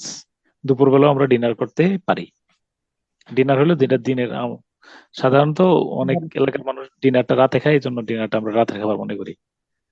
দুপুরবেলা ডিনার করা যায় কিনা সেটা বলো। জি স্যার। কিন্তু আমরা যদি বলি যে চলেন ডিনার করে নেই, ধরো বিয়ের ভোজ সবাই, আমরা কি লাঞ্চ করি না ডিনার করি বলো? আসলে দিনের মধ্যে যেগুলো হয়, হ্যাঁ, ডিনার ডিনার। তাহলে স্যার সাপারটা বলবো রাতের খাবার হিসেবে। সাপারটা হলো, হ্যাঁ হ্যাঁ, সাফার না supper, supper. The last supper একটা পর্ব দেখো যে আসছে অনেক। জি আচ্ছা, স্যার, লিওনার্দো দা ভিঞ্চি। আসবে। আচ্ছা, তো লাস্ট সাপার হলো ঈসা আলাইহিস সালামকে একান্ত করে আসবে। ওকে, তো কি বলতে চাচ্ছিলাম যে কি কোন প্রশ্ন? তো তুমি যারাই গল্প, এদের কাছে জোড়া জোড়া 32 জোড়া চরিত্র থেকে গল্প শুনছো, এই গল্পগুলাই তুমি কবিতা আকারে লিখছো, মানুষের বলা গল্পগুলা কবিতা আকারে লিখছো, লেখা নাম দিছো দা গুলিস্তান টেলস। সবাই বলো কি বলছো নামটা? দা গুলিস্তান ক্যান্টারবেরি। ওরফে দ্য ক্যান্টারবেরি টেলস। ক্যান্টারবেরিতে সেন্ট টমাস বেকেটের সমাধি ছিল, লোকেরা জিয়ারত করার জন্য যাইতো, যাওয়ার সময় কবি প্রত্যেকের কাছ থেকে কবিতা শুনছেন ফার্ম গেটের মোড়ে বৈশা, বুঝছো কিনা, নিজের বাড়ির সামনে দিয়া যখন যাচ্ছিল তখন এইগুলো তো তাহলে আশা করি ক্লিয়ার, বুঝছো ক্যান্টারবেরি জি টেলস, স্যার। বুঝছো কিনা? জি সাউথ স্যার। ওয়ার্ক থেকে ক্যান্টারবেরি ক্যাথেড্রালে অবস্থিত সেন্ট টমাস বেকেটের সমাধির উদ্দেশ্যে গমনকারী তীর্থযাত্রীদের গল্প বলার প্রতিযোগিতার অংশ হিসাবে গল্পগুলো বর্ণিত হয়। প্রতিযোগিতার পুরস্কার ছিল ফেরার পথে ওই যে ট্যাবার্ট সরাইখানায় একবেলা বিনা পয়সার খাবার। ওকে, মানে এটা পড়লে তুমি ধরো এটা পড়লে এই বইগুলো পড়লে মানে টোটাল চার্চ মানে এই যে মূল উদ্দেশ্য হলো ওই সময় সমাজ সংস্কার করা। তাকে কিন্তু বলা হয় মানে তোমার মর্নিং স্টার অফ রেনেসা। হ্যাঁ, মনে রাখবো যে তার ভিতরে কিন্তু প্রথম একটা সত্তা জায়গা করছিল, যে তিনি অনাচার বিচার গুলা মনে রাখবো। ওইটা পড়লে তুমি যদি ইংল্যান্ডের ইতিহাস জানতে চাও, ইংল্যান্ডকে পড়তে চাও, তাহলে তাকে পড়লে চলবে, কারণ একদম নাইট স্কোয়ার সৈনিক, একদম পুরা কেরানি, চাষি, মজুর, কোটি কুলি, মুটি, সাধু, সন্ন্যাসী, ভিক্ষুক সবাই আছে এখানে, সমাজের সব চরিত্রগুলো আছে। অতএব মানুষের জীবন ধারণ, আচার আচরণ কেমন ছিল সবই। যেমন ধরো তুমি, আমরা যে চর্যাপদ পড়ি, আমরা যে শ্রীকৃষ্ণ কীর্তন অথবা চণ্ডীদাসের রচনাবলী পড়ি, এটার মাধ্যমে আমরা এটা কি লাভ হচ্ছে, কি জানতে পারি? বিসিএস পরীক্ষা একটা বা দুটো প্রশ্ন সমাজ আসে। ব্যবস্থা। তখনের তৎকালীন সমাজ সংস্কৃতি। ব্যবস্থা, হ্যাঁ, তৎকালীন মানুষরা কি ভাবতো, তার মনোভাবের সাথে মহাকাল কি, কোন কোন বিষয়গুলাকে গ্রহণ করে, আবেগ অনুভূতির পরিবর্তন কি। ওই যে সই কেন কেমনে ধরি বহিয়া, আমারই বধূ আনবাড়ি যায় আমারই আঙ্গিনা দিয়া, কার গান এটা বলতো? চণ্ডীদাস। মোটেও না, এটা মমতাজের গান। রাধা। নো, মমতাজ। ফাইটা যায় থেকে জি স্যার। বন্ধু যখন বউ লইয়া, তাই না? চর্যাপদের কে একটা এরকম লাইন লিখছে? হ্যাঁ, মানে চণ্ডীদাস তো বললাম আমি, মানে ওই যে আবেগ কিন্তু মহাকালকে অতিক্রম করে, মানুষের আবেগে। এখন মমতাজের যে আবেগ, এটার ভাষাটা হয়তো অস্বাভাবিক শব্দ চয়নে এরা করছেন, কিন্তু এই আবেগ অনুভূতি ওই যে চণ্ডীদাসের আমলেও ছিল কিনা, সই কেমনে ধরি বহিয়া, আমারই বধূ আনবাড়ি যায় আমারই আঙ্গিনা দিয়া, তাই না? তাহলে বোঝা জি গেল স্যার। মহাকাল পরিবর্তন হয়, কিন্তু মানুষের আবেগ অনুভূতির যে অংশগুলা, হয় না। এগুলা একই রকম থাকে, তাই না?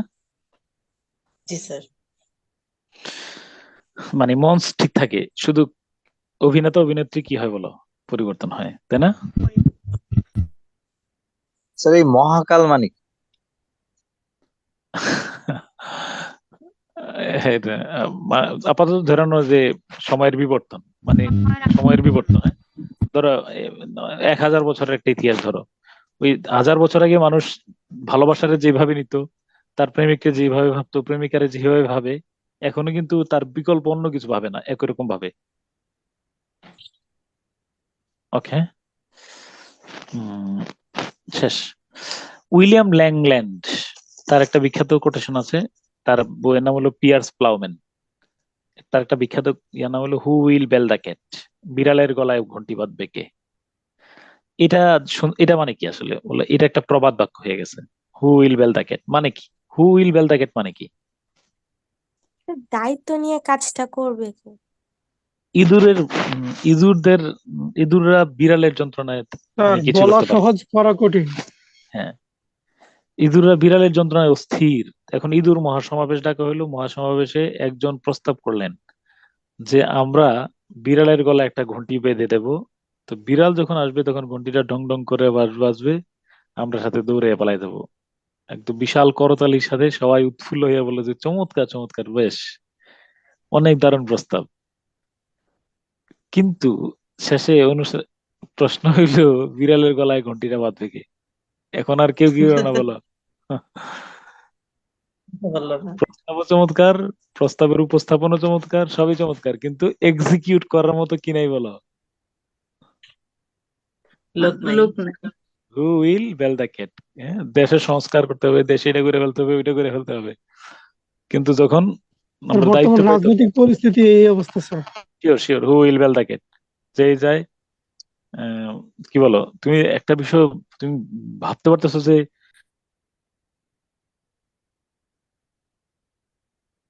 স্যার মিউট হয়ে গেছে।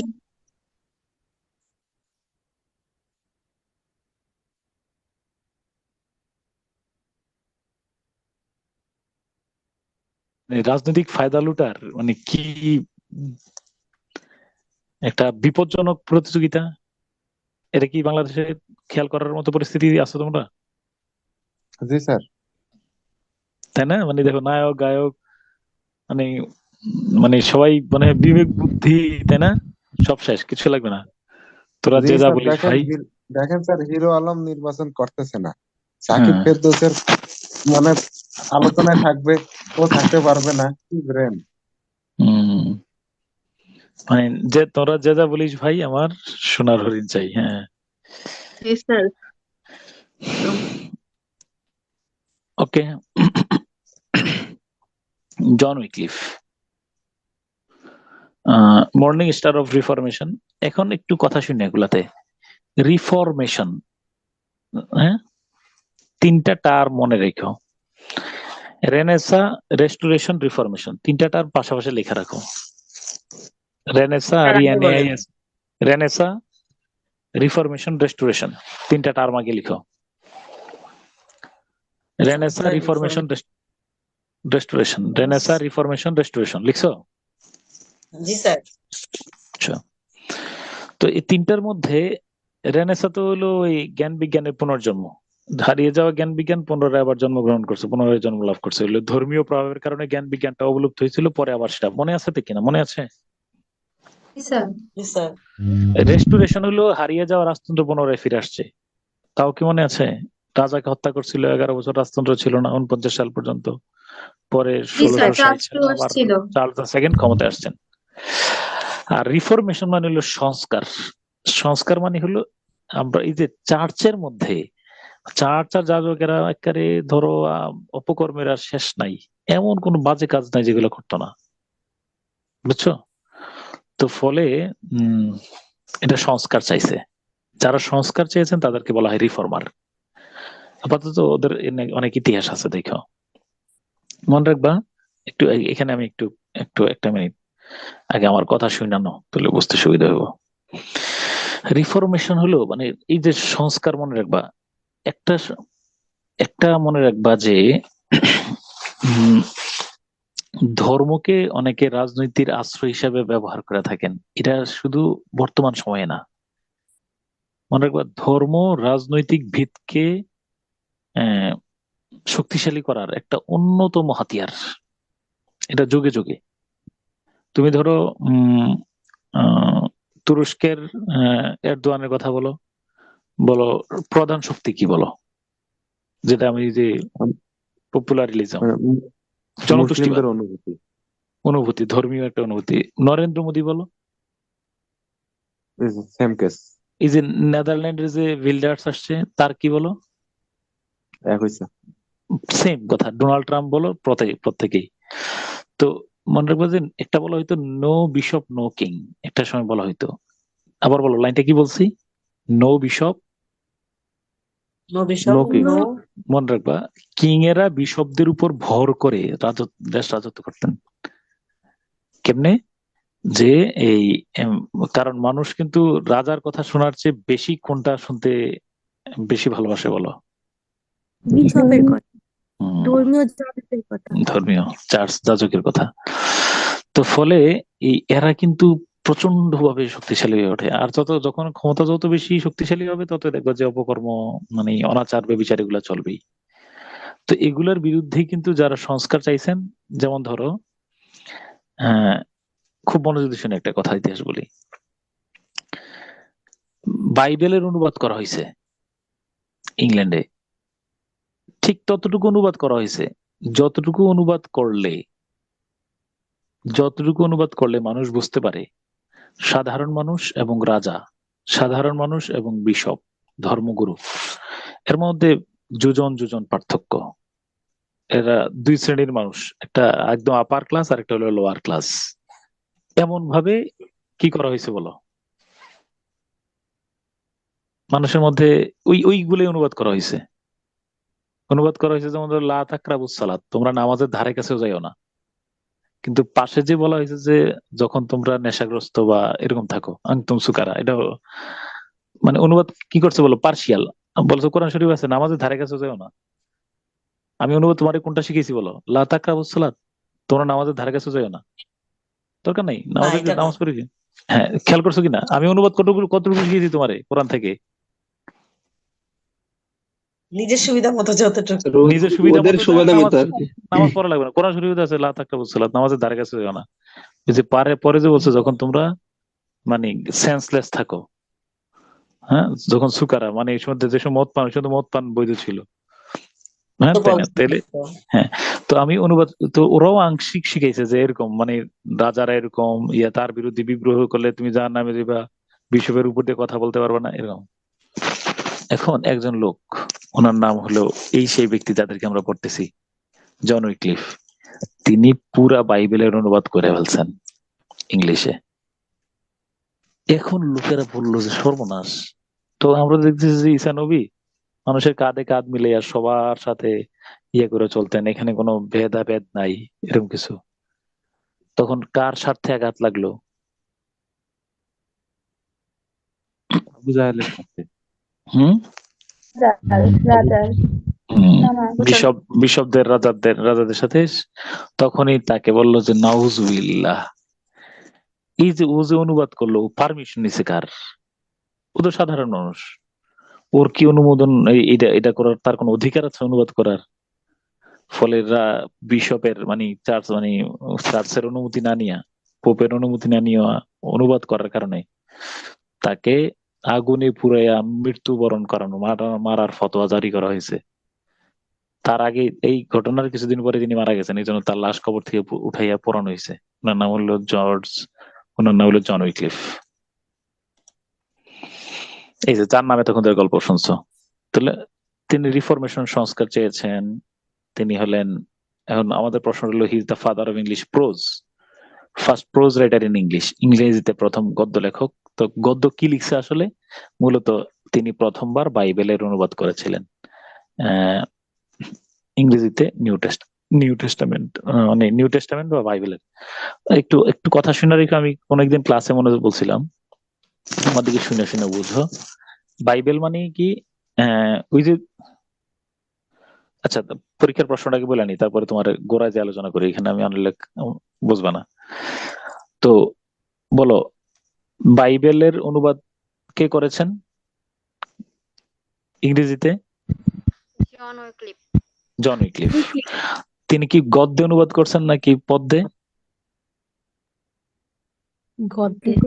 অতএব তাকে বলা হয় first pros writer in English, first pros writer in English. এখন তিনি কি গদ্যে লিখছেন? ভালো কথা। এটা কি তার মৌলিক রচনা ছিল? মৌলিক রচনা ছিল না।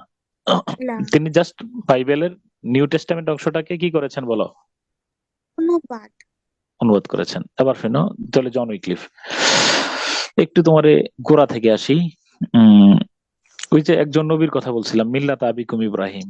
বলো, তিনটা ধর্মের একজন আদি পুরুষ আছেন, একজন ব্যক্তি থেকে তিনটা ধর্মের উৎপত্তি, কোন সেই ব্যক্তি? হযরত ইব্রাহিম আলাইহিস সালাম। ইব্রাহিম আলাইহিস সালাম।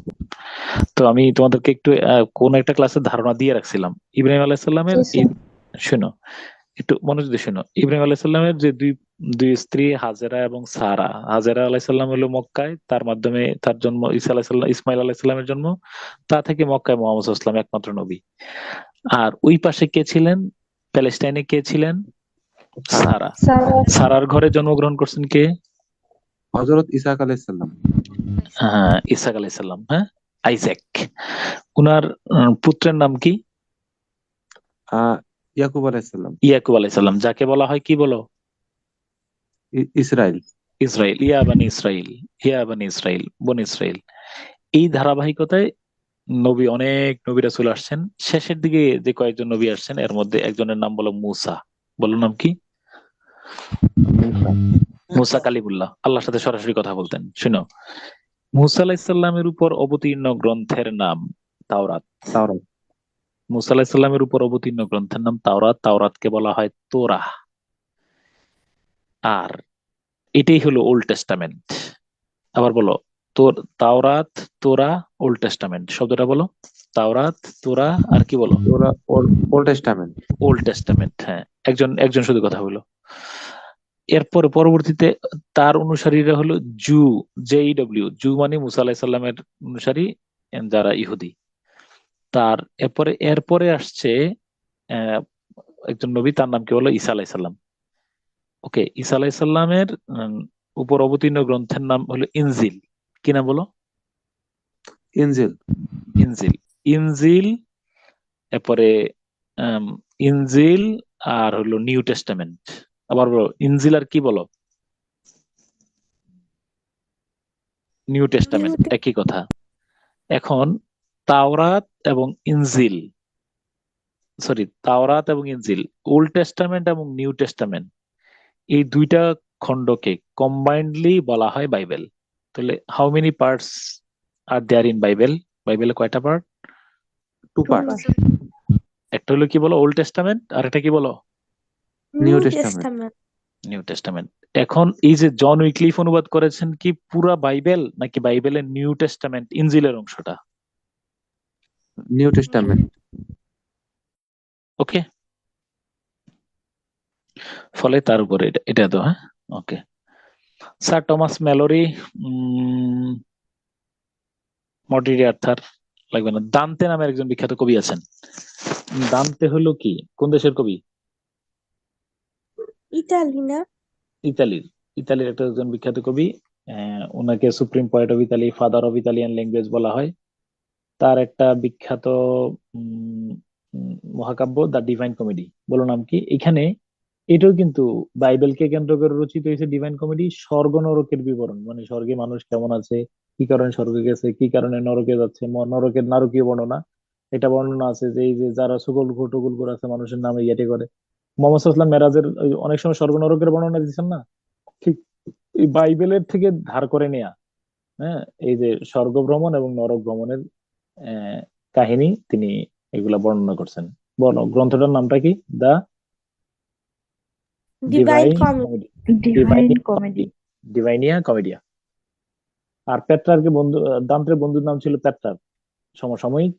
পেট্রার কিসের জন্য বিখ্যাত, কি বলতে পারবা কিনা এখানে? সনেটের জন্য বিখ্যাত।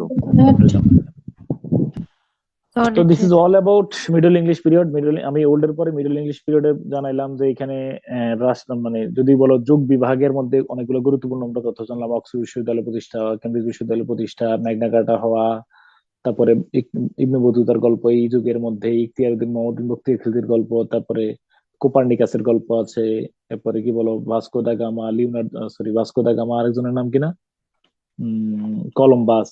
হ্যাঁ, তাই না? এগুলা তো এই যুগের গল্পই নাকি? আর এই যুগের মধ্যে একজন কবিকে আমরা পড়লাম, ওনার নাম হলো কিনা? জন উইক্লিফ।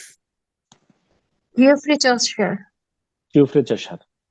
তার বিখ্যাত গ্রন্থের নাম ক্যান্টারবারি ডিটেলস। তাকে father of English language, literature, modern poetry বলা হয়, father of English modern poetry. আর এরপরে হলো ওনার পরে কি আসছে? জন উইক্লিফ। তিনি প্রথম, তাকে আমরা গদ্য রচয়িতা বলি, first pros writer in English বলি, কিন্তু তিনি অনুবাদটা করেছেন কিসের? বাইবেলের। বাইবেলের অনুবাদ করার কারণে সবাই তাকে মিলে তার হাতে পায়ে এসে চুমু খেলেন, রাজা বাদশাহ সবাই, তাই না? খুব খুশি হয়ে।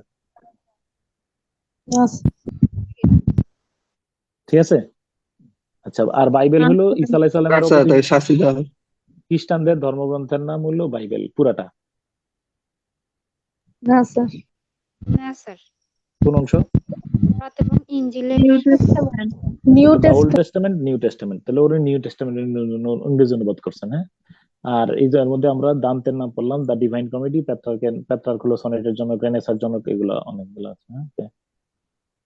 এবার লাস্ট আর 5 মিনিট সময় নেবো, 5-10 মিনিট। এটার মধ্যে একটু হইলো আগামী ক্লাসে ইনশাআল্লাহ আল্লাহ বাঁচিয়ে রাখলে আমরা ইয়াটা শেষ করে ফেলবো। কি শেষ করবো না, এলিজাবেথান পিরিয়ড পুরোটা শেষ করে ফেলবো। একটু তোমার এখানে কয়েকটা তথ্য একটু রিক্যাপ করাই দেই।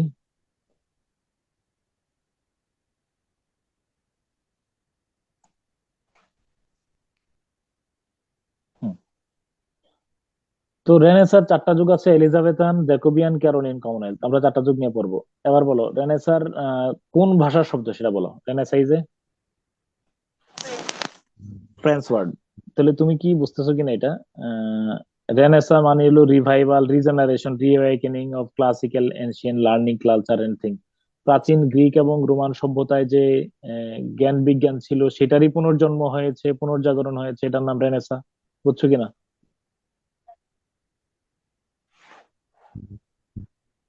তাহলে এটা কোন শহরে সব ছড়াই পড়ছে বলো? রেনেসা কোন শহরে ছড়াই পড়ছে? ফ্লোরেন্স। ফ্লোরেন্স, হ্যাঁ। রেনেসার যুগকে rediscovery of ancient civilisation of Greece and, প্রাচীন গ্রিক এবং রোমান সভ্যতায় যে জ্ঞান বিজ্ঞান চর্চা ছিল সেটা মাঝখানে বন্ধ হইয়া পরবর্তীতে আবার সেই জ্ঞান বিজ্ঞান চর্চা হয়েছে, সেটার নামই তো রেনেসা বলা হয়, নাকি রিডিসকভারি, নাকি বলো না? এই বুঝতেছো কিনা? জি স্যার। অনেকে কবি পেট্রার্ককে father of Renaissance, father of humanism মনে করেন। মনে রাখবা যে রেনেসার অন্যতম স্লোগান হলো, রেনেসার যে বৈশিষ্ট্যগুলো সেটা হলো হিউম্যানিজম, ফ্রি থিঙ্কিং, মানে মানবতাবাদকে সংকীর্ণ, ধর্মীয় প্রভাবের মাধ্যমে ধর্মকে মানবতার উপরে স্থান দেওয়া হয়েছে, ফ্রি থিঙ্কিং বন্ধ করে দিয়েছে, ন্যাশনালিজম, ইন্ডিভিজুয়ালিজম এগুলোর কোনো আশ্রয় দেওয়া হয়নি, ধর্মতাত্ত্বিক সব বিষয়কে প্রাধান্য দেওয়া হয়েছিল। এই ছিল রেনেসা।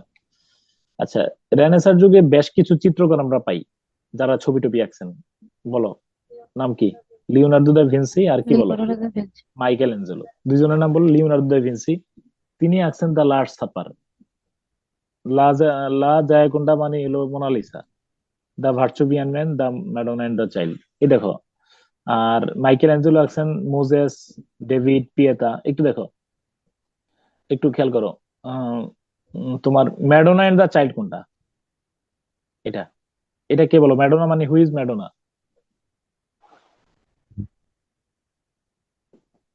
মরিয়ম আলাইহিসসালাম, মরিয়ম আলাইহিসসালাম, এবং তার কোলে কি বলো? জিসাস, ঈসা আলাইহিস সালাম। ঈসা আলাইহিস সালাম। এটা হলো ম্যাডোনা এন্ড দ্য চাইল্ড। হ্যাঁ, তারপরে বলো, এরপরে তিনি যে আছেন ওই যে লিওনার্দো দা, মাইকেল অ্যাঞ্জেলো আছেন মুজেস। মুজেস মানে হু ইজ মুজেস?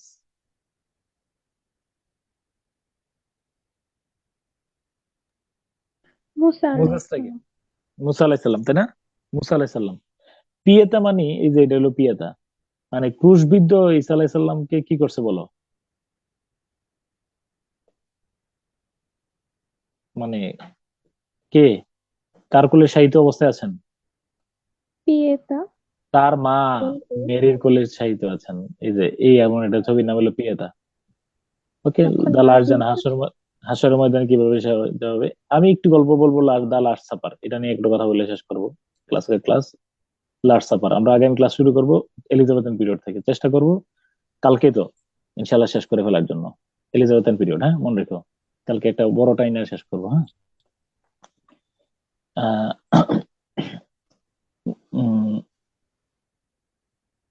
মোনালিসা। হ্যাঁ, ও সরি, কোনটা নিয়ে কথা বলবো না বলছিলাম? Last supper. এর আগে রানী এলিজাবেথের বাবা ওই যে কয়টা বিয়ে করছিলেন মনে আছে? রানী এলিজাবেথের পূর্বে টিউডর বংশের রাজারা, রানী এলিজাবেথের পরে শাসকরা কারা ছিলেন একটু খেয়াল করে দেখো। হেনরি 7 হলো রানী এলিজাবেথের দাদা। শুনো, 1509 সালে মারা গেছেন। রানী এলিজাবেথের বাবার নাম কি? হেনরি 8। তিনি কয়টা বিয়ে করছিলেন? 6টা। 6টা। প্রথম ওই যে বাবির বিয়ে করছিলেন, বিয়ে করার পরে তিনি তাকে ডিভোর্স দেন, কারণ তার ঘরে কন্যা সন্তান জন্মগ্রহণ করছিল, তাই না? এরপরে ডিভোর্স দিতে গিয়ে তিনি কি কাজ করছেন বলো? এই ক্যাথলিসিজম ত্যাগ করছেন, কইরা মানে কি নিয়ে আসছেন বলো একটু? প্রোটেস্টান্টিজম নিয়ে আসছেন। কালকে ক্লাসে আমি একটু ক্যাথলিক প্রোটেস্টান্ট নিয়ে একটু আরেকবার রিভিউ করে দেবো তোমারে। হ্যাঁ, ক্যাথলিসিজম ত্যাগ করে তিনি প্রোটেস্টান্টিজম গ্রহণ করছেন। ফলে ইংল্যান্ডের মধ্যে সিভিল ওয়ার হয়।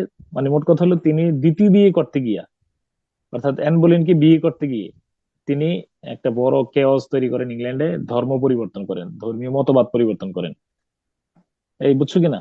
ধর্মীয় মতবাদ পরিবর্তন করেন, ফলে এটা সংঘাত তৈরি হয়। তারপরে এলিজাবেথ জন্মগ্রহণ করছেন। এলিজাবেথ যখন জন্মগ্রহণ করছেন তখন কিন্তু রাজা খুব কি ছিল বলো? রাজার মন খুব খারাপ ছিল, রাজা তাতে খুশি হন নাই। ফলে এলিজাবেথের বয়স 2.5 বছর হওয়ার সময় তার মাকে কি করছেন বলো? ডিভোর্স। নো, শিরশ্ছেদ করছেন। শিরশ্ছেদ করছেন। হ্যাঁ, মামু কেউ করছে। এরপরে জেন সিমন নামে একজনকে বিয়ে করছে, তিনি আবার এডওয়ার্ড 6 নামে একটা ছেলেকে জন্মদান করছেন। এইভাবে হলো। তো হাওয়েভার দেখো, রানী এলিজাবেথের দাদার নাম হলো হেনরি 8, হেনরি 7 এর পরে রানী এলিজাবেথের বাবা হলো হেনরি 8, হেনরি VIII মারা যাওয়ার পরে ক্ষমতায় আসছেন ওই যে এডওয়ার্ড নামের ছেলেটা, বুঝছো কিনা? রানী এলিজাবেথকে মাকে মাইরা যে পরে বিয়ে করছিল ওই ঘরের ওই যে এডওয়ার্ড। এডওয়ার্ড কত বছর বয়সে মারা গেছেন? 16 বছর। এরপরে ক্ষমতায় আসছেন মেরি। Who's Mary? মেরিটা কে বলো? কার ঘরের মেরি? প্রথম স্ত্রী ভাবি করে মেরি। বিয়ে করছিল ভাবিকে, তার ওই যে ভাবিকে বিয়ে করছিল, ভাবির মেয়ের নাম হলো মেরি। এই মেরিকে মেরি মারা গেছেন কত সালে বলো? 58-তে। 58 সালে মারা যাওয়ার পরে এবার বলে হেনরি VIII এর বংশে আর কেউ আছে কিনা বাতি যাওয়ার মতো? আছে কেউ? বলে রানী এলিজাবেথ কি করছেন বলো ক্ষমতায় আসেন, ঠিক আছে কিনা? কালকে আমরা এখানে পড়বো যে তিনি। হুম। আর এখন একটা কথা হলো যে মনে রাখবো যে লাস্ট সাপার নিয়ে গল্পটা আমি বলবো। ঈসা আলাইহিস সালামের একটা মিনিট আমি তোমার প্রফেট যীশু খ্রিস্ট মানে ঈসা আলাইহিস সালাম সম্পর্কে ধারণা দিই। 1 মিনিট। আজকে কয় তারিখ সেটা আগে বলো। আজকে কয় তারিখ? 30 নভেম্বর। 30 নভেম্বর। মানে আজকে তারিখটা তোমরা পাশে খাতার কোনায় লিখো। 30 সেকেন্ড আমি একটু এখানে আজকের তারিখটা খাতার কোনায় লিখো বা বইয়ের কোনায়। কি লিখছো?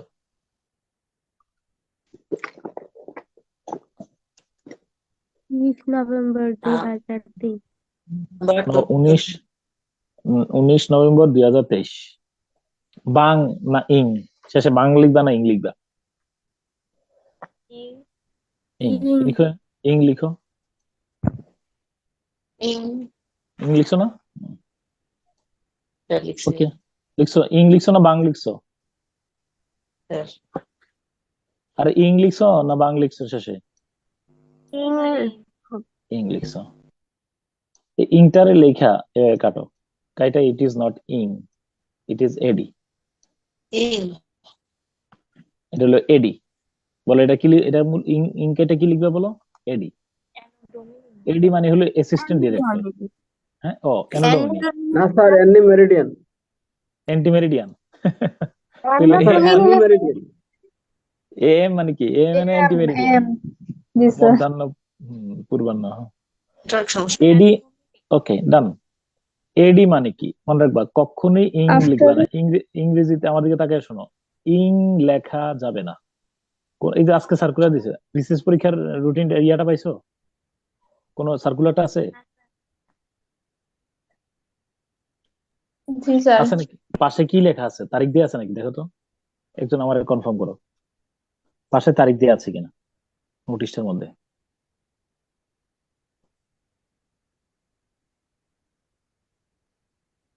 তারিখে কিছু লেখা নাই।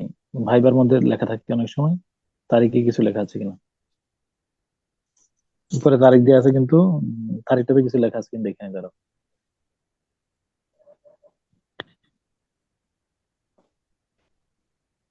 না স্যার, কিছু লেখা নেই। লেখা নাই। লেখা নাই। হ্যাঁ, কিন্তু যদি ইয়ে আছে না, ওই কোথায় লেখা থাকে বলো? যে ভাইবার তারিখের সময় লেখা থাকে, ভাইবার নোটিশটার মধ্যে লেখা থাকে, শেষে ইং লেখা থাকে না, লেখা থাকে কি বলো? খ্রিস্টাব্দ। কি লেখা থাকে বলো? কারণ ইং বলে কোনো শব্দ নাই।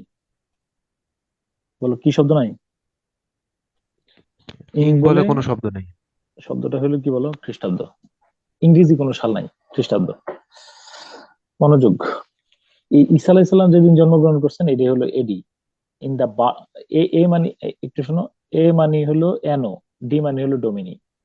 অ্যানোডোমিনি মানে হলো এ মানে হলো এনো। এনো মানে কি? After maybe. নো, আফটার কেন হবে? এনো মানে হলো ইয়ার।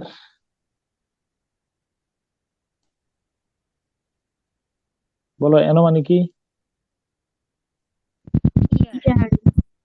ডোমিনি মানে কি? ডোমিনি? হ্যাঁ বলো ডোমিনি মানে কি?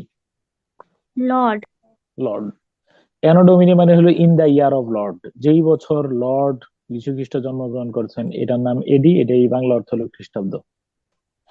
একজন বলো অ্যানোডোমিনি। এখানে অ্যানো মানে কি? ইয়ার। ডোমিনি মানে? লর্ড। লর্ড। অ্যানোডোমিনি মানে কি হলো তাহলে? Lord. In the year lord. Of lord, যেই বছরে লর্ড জন্মগ্রহণ করেছেন। এটা তাহলে ঈসা আলাইহিস সালাম যেই সালে জন্মগ্রহণ করছেন সেটার নাম হলো এডি। এর আগে যেটা ছিল ঈসা আলাইহিস সালামের আগে সালগুলো উল্টে গণনা করা হতো, এটা হলো বিসি, বার্থ অফ ক্রাইস্ট। এই জন্য ধরো একজন লোক জন্ম সাল হলো 80, মৃত্যু সাল হলো 30, কিভাবে সম্ভব? কারণ 80 বছর আগে জন্ম, ঈসা আলাইহিস সালামের জন্ম 80 বছর আগে জন্মগ্রহণ করছেন আর 30 বছর আগে মারা গেছেন। এই জন্য জন্ম 80, মৃত্যু কত বলো? 30। বিসি কিন্তু উল্টা, কেউ না বুঝলে আমার পরে জানাইও। ঈসা আলাইসাল্লাম জেরুজালেমের বেথলেহেমে জন্মগ্রহণ করছেন। মা মরিয়ম আলাইসাল্লাম কুমারী মাতা। জন্মগ্রহণ করার পরে কিন্তু মানে অনেক এখানে বিভ্রান্ত যে আমরা বলি ঈসা রুহুল্লাহ, আর ওরা বলে ঈসা কি বললো, ইবনুল্লাহ, আল্লাহর পুত্র। তো এখন শোনো, মূল পয়েন্ট আমি দেখো, এই লাস্ট সাপারটা কি? ঈসা আলাইসাল্লাম জীবদ্দশায় কোনো বিয়ে শাদী করেন নাই, চিরকুমার ছিলেন। তারপরে ঈসা আলাইসাল্লামের সম্পর্কে ভবিষ্যৎবাণী হলো, আমরা মনে করি যে ঈসা আলাইসাল্লামকে যখন জুডাস হত্যা করতে আসছিল তখন জুডাসকে ঈসা আলাইসাল্লামের আকৃতি দান করে, আর আল্লাহ তাআলা ঈসা আলাইসাল্লামকে চতুর্থ আসমানে নিয়ে আসছেন, বুঝছো? তো তিনি চতুর্থ আসমানে আসছেন, কিয়ামতের আগে তিনি পৃথিবীতে আসবেন, 40 বছরের জন্য তিনি দিন প্রচার করবেন, তারপরে তিনি মারা যাবেন, এরকম ধরনের ইয়া। কিন্তু এইখান থেকেও কিন্তু আমাদের দেশে আর একটা কাদিয়ানি ফেরকা আছে, জানো কিনা? Do you heard the name? Have you heard the name Qadiani? কাদিয়ানিরা আবার এখানে একটু ফেরকা আছে। কাদিয়ানিরা মনে করে যে ঈসা আলাইহিস সালাম আসমানে নাই, এই যে মসিহ, হ্যাঁ, তিনি গোলাম আহমদ কাদিয়ানি, ওরা আবার ওনাকে এই যে মসিহ বলে আর কি, বুঝছো কিনা? প্রতিশ্রুতি মসিহ, ওনার নাম কিন্তু মসিহ, বুঝছো? এইখানে বহুত কেওয়াজ আছে ইতিহাস নিয়ে। তো যাই হোক, ঈসা আলাইহিস সালাম আসবেন, এই হলো আমাদের বিশ্বাস।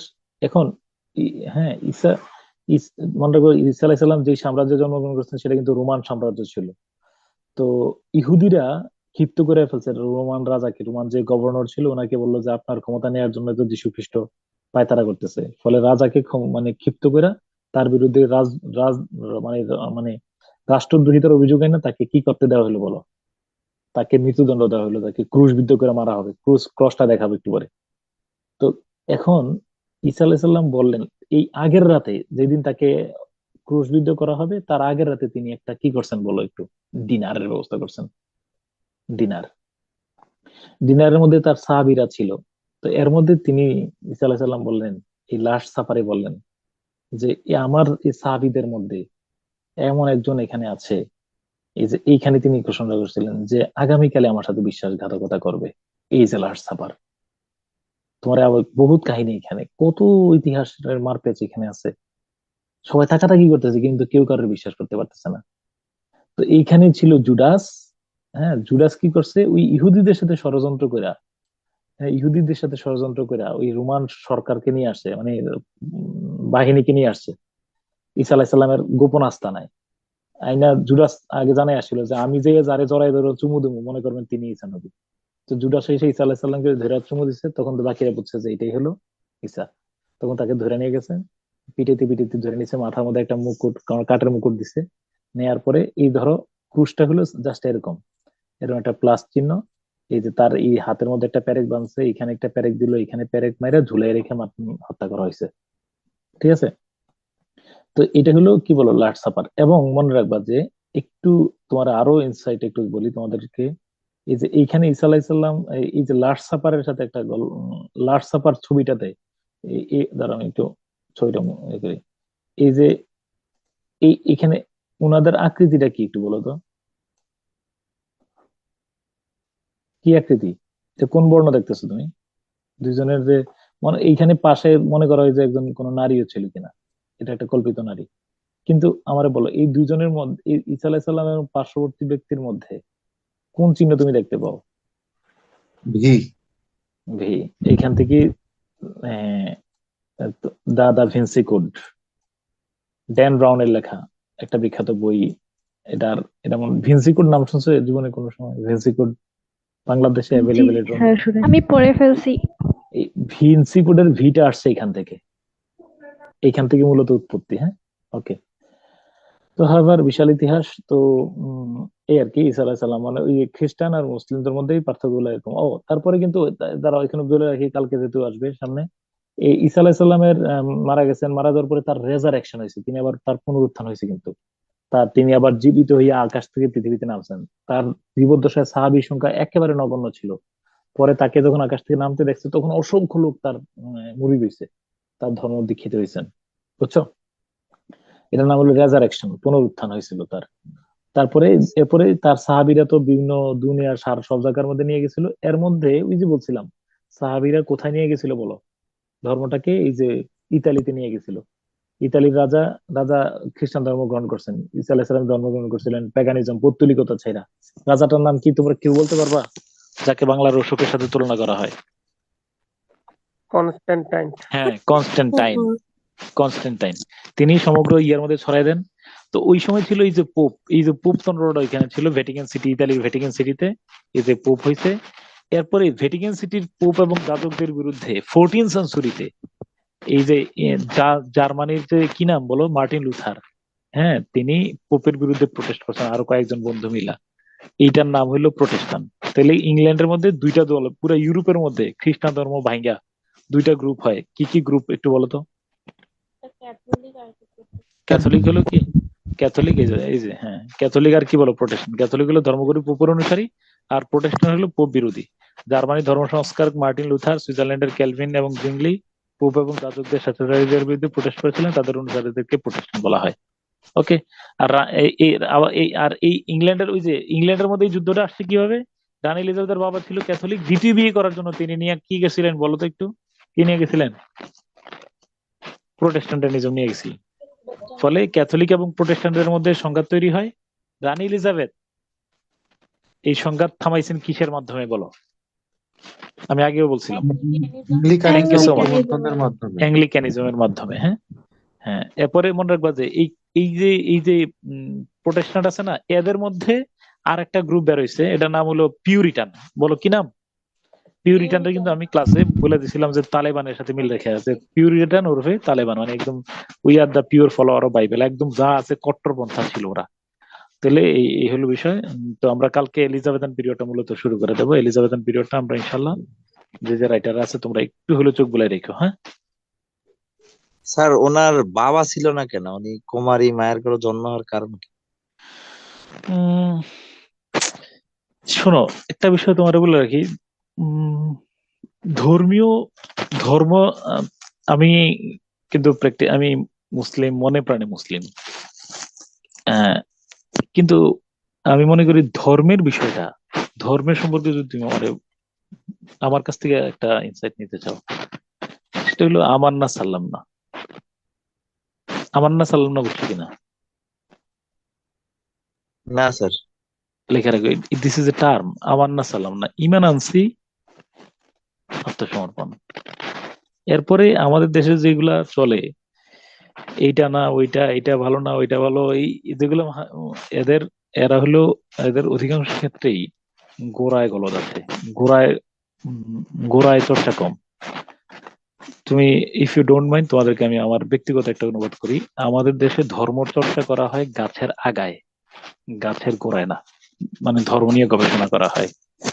ধর্ম নিয়ে আমাদের দেশে হাত বাঁধা কোন জায়গায়, কি কেন হাবিজাবি কতগুলো বিষয় আছে না, নবীর গায়ের মধ্যে মাটি নাকি নূর, মানে এরকম মানে হাবিজাবি বিষয় নিয়ে আমাদের মুনাজাত কেমনে দিবা না, এরকম ধরনের বিষয় নিয়ে কিন্তু ইয়ে করা হয়।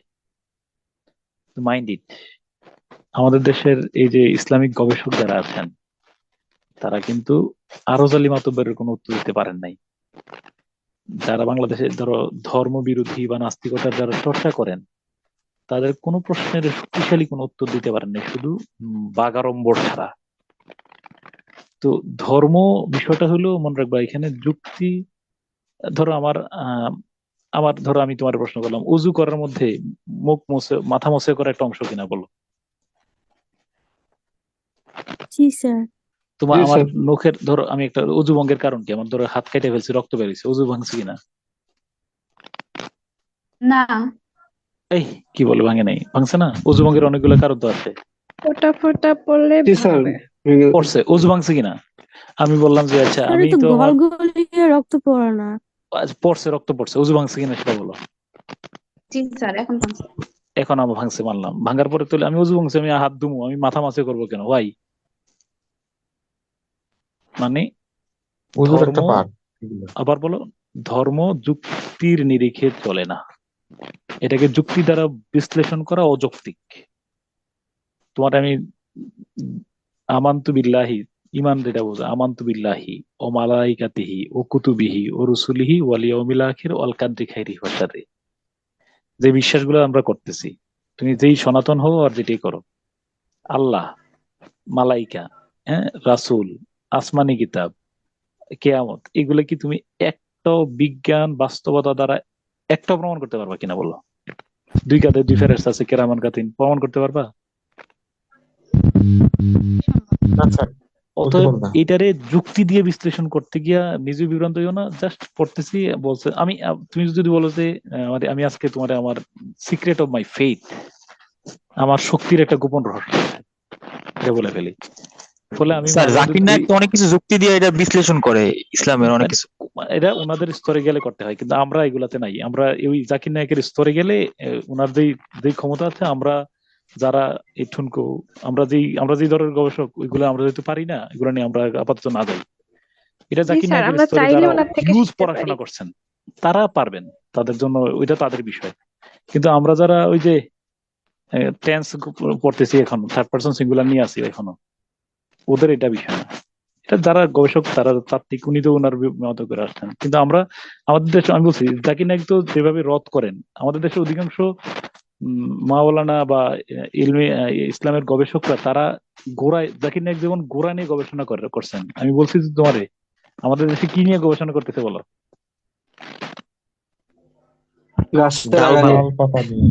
যত ফালতু আছে, যত ফালতু বিষয় আছে, এগুলো নিয়ে ওদের গবেষণা।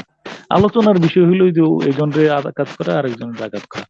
তারাও সম্মানিত আলেম, কাউকে ছোট করে তোমরা কখনোই মোল্লা মৌলবী, এই যে কি বলে না, এই যে কোন ধর্মের যারা স্কলার আছেন, যারা ধর্ম প্রচার করেন, ছোট করে কথা বলবো না, ইউফেমিজম ব্যবহার করবা। সম্মানিত আলেম, সম্মান দিয়ে কথা বলবা। যে উচিত হলো কি, মানে আরো ছোট ছোট বিষয়গুলো নিয়ে মানুষের সামনে উপস্থাপন না করে আরো গভীরতর জ্ঞানের স্টাডি আছে।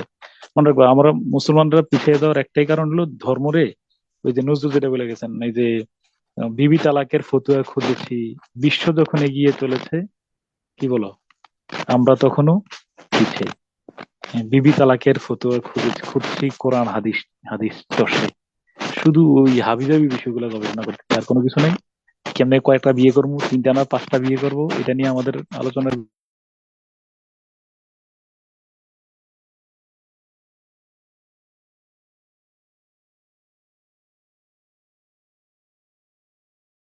স্যার মিউট হয়ে গেছেন। স্যার আপনি মিউট হয়ে গেছেন।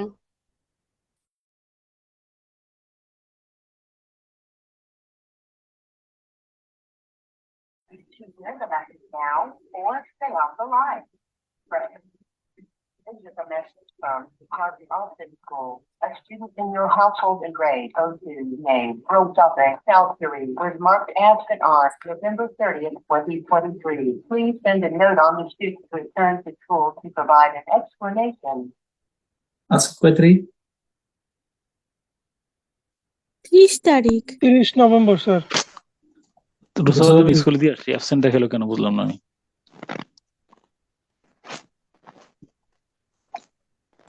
আচ্ছা,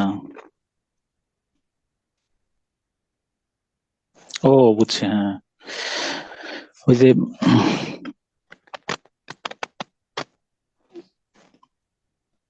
মেডিকেলের কিছু কাগজপত্র বাকি ছিল, কালকে দিয়ে দেবো। আচ্ছা, তাহলে কি আমি ওই লাস্ট কথা গল্প করতেছিলাম, তার রেকর্ডিং বন্ধ করে ফেলি।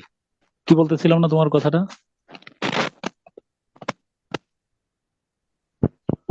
ওই যে আলেমরা ডালপালা নিয়ে গবেষণা ও করে। হ্যাঁ হ্যাঁ, এটা নিয়ে তোমার এই ইয়েটা হলো যে ওই যে ধর্ম নিয়ে, ধর্মের এই যে এই বিষয়গুলো নিয়ে গবেষণা না করে তোমার উচিত হলো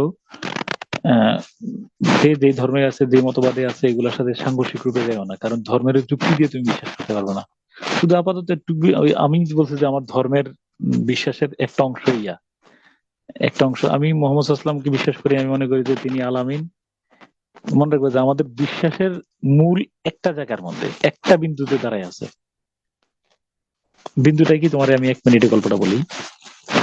আচ্ছা, আমি যদি বলি, শোনো, গতকালকে এইখানে ওয়ালমার্টের মধ্যে ধরো সন্ত্রাসীরা ঢুইকা, বন্দুকধারীরা ঢুইকা 15 জনকে গুলি করে হত্যা করছে।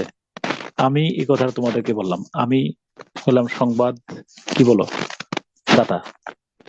আচ্ছা তোমরা আমার কথা এই কথাটা বিশ্বাস করবা কিনা আমি যদি বলি? করবো স্যার। আচ্ছা শোনো আগে, খুব ভালো করে বিশ্বাস বুঝো। কেন বিশ্বাস করবা? যদি আমার উপর আস্থা থাকে যে উনি তো ফালতু কথা বলার লোক না। তুমি কিন্তু ঘটনা দেখো নাই, তুমি অন্য কোথাও শোনো নাই, তুমি ঘটনা কি দেখছো? ওয়ালমার্টে যে এতজন মানুষ মারা গেছে, হত্যা করছে, দেখছো? না স্যার, এই সংবাদটা তুমি শুনছো, সংবাদ বাহক আমি। এই সংবাদ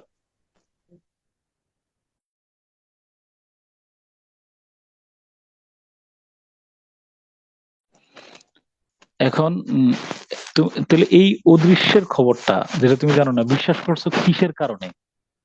আগে কারে বিশ্বাস করছো বলো? ঘটনা বিশ্বাস করছো না আগে বিশ্বাস করছো আমারে? আপনাকে স্যার, আপনাকে।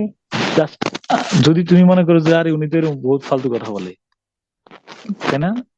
তো এগুলা কি হয়তো এরকম, জাস্ট ইউ বিলিভ মি। আমার উপর যতটুকু তোমার বিশ্বাস, ওই অদৃশ্যের ঘটনা ঠিক ততটুকু তুমি বিশ্বাস করতেছো। আরে শরীফ স্যার বলছে অ্যাকচুয়ালি তো মারা গেছে, কোনো ভুল নাই, এটা শিওর। আর আমি যদি এরকম টোটর মোটর হই, যার এরকম বহুত কথাই বলে, মনে রাখবা যে আমাদের সব বিশ্বাস, এই যে আমাদের আল্লাহ বলো, নবী বলো, কত কিছু বলো, সব বিশ্বাস জাস্ট একজন ব্যক্তিকে। কে তিনি? হি ইজ দ্য মেসেঞ্জার, তিনি বার্তাবাহক। মানে আমরা জাস্ট বিশ্বাস করি, মুহাম্মদ ইসলামকে বিশ্বাস করি যে তিনি যা বলছেন তা সত্য বলে গেছেন। শুধু ওই ব্যক্তিকে বিশ্বাস করি বিধায় এই অদৃশ্যের সবগুলো বিশ্বাস করতেছি, আর কিছু না।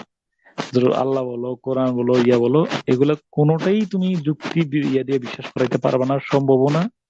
যদি মানে একজন নাস্তিকের সাথে হাড্ডাহাড্ডি লড়াই করতে দাও, কোনো দরকার নেই। আমি মনে করি যে আমি বিশ্বাস করি নবী মিথ্যা কথা বলেন নাই, তিনি আলামিন, তিনি সত্য কথা বলছেন। এই বিশ্বাসের উপর ভিত্তি করে তিনি যা বলছেন তা আমি মেনে নিতেছি। অতএব এখানে আর কোনো যুক্তি মানে এটার মধ্যে এটা না ওইটা এই সমস্ত আমি নাই। এটা হলো আমার তোমরা এটার সাথে আমার সাথে দ্বিমত পোষণ করতে পারো, কিন্তু এটা হলো আমার এতটুকু পর্যন্ত। আমার না সারলাম না, আর কি মানে করো এবার তুমি কেমনি করো। সব ধর্মের অনেকগুলা শাখা প্রশাখা আছে, এইগুলা নিয়ে মারামারি করা উচিত না। আমাদের যেটা উচিত সেগুলো আমরা করি না। ওয়াল কোরআনিল হাকিম, কোরআন বিজ্ঞানময়, বিজ্ঞান নিয়ে আমরা চর্চা নাই, শুধু আছে চালাক নিয়ে চর্চা। স্যার এই বিশ্বাস করানোর জন্য অনেক বইও তো আছে স্যার, প্যারাডক্সিক্যাল সাদিত নামে আরো কয়েকটা বই বেরোচ্ছে। শোনো, এগুলা একেবারেই হালকা ফিলোসফি। এগুলো যখন তুমি আরো জালিদের সামনে উপস্থাপন করবা, বাংলাদেশে এখনো মানে নাস্তিকদেরকে প্রতিহত করার মতো শক্তিশালী লেখক একেবারে কদাচিৎ, খুবই কদাচিৎ। ঠিক আছে, তুমি কল্পনা করতে পারবো না। আমি আবার বললাম, যুক্তি দিলে তুমি কোনো কিছু আসতে পারবে না, যুক্তি দিয়ে ধর্মকে জয়ী করাইতে পারবা না, বুঝছো কিনা? বিশ্বাস, তুমি যেটা বিশ্বাস করতেছো এটা যুক্তি দিয়ে প্রমাণ করাইতে পারবা? এই যে আমরা যে ইমানের বিষয়গুলো বললাম, এটা কি প্রমাণ করাইতে পারবা আদৌ? কেরামান কাতিবিন প্রমাণ করাইতে পারবা? আসলেই পারবা? এই আর কি। হ্যাঁ, তো এগুলাতে মানে বাড়াবাড়ি করা উচিত না, জাস্ট বিশ্বাসের উপর থেকে মাইনা চলে দাও। আমার সাথে কেউ দ্বিমত পোষণ করলে বলো, আল্লাহ হাফেজ।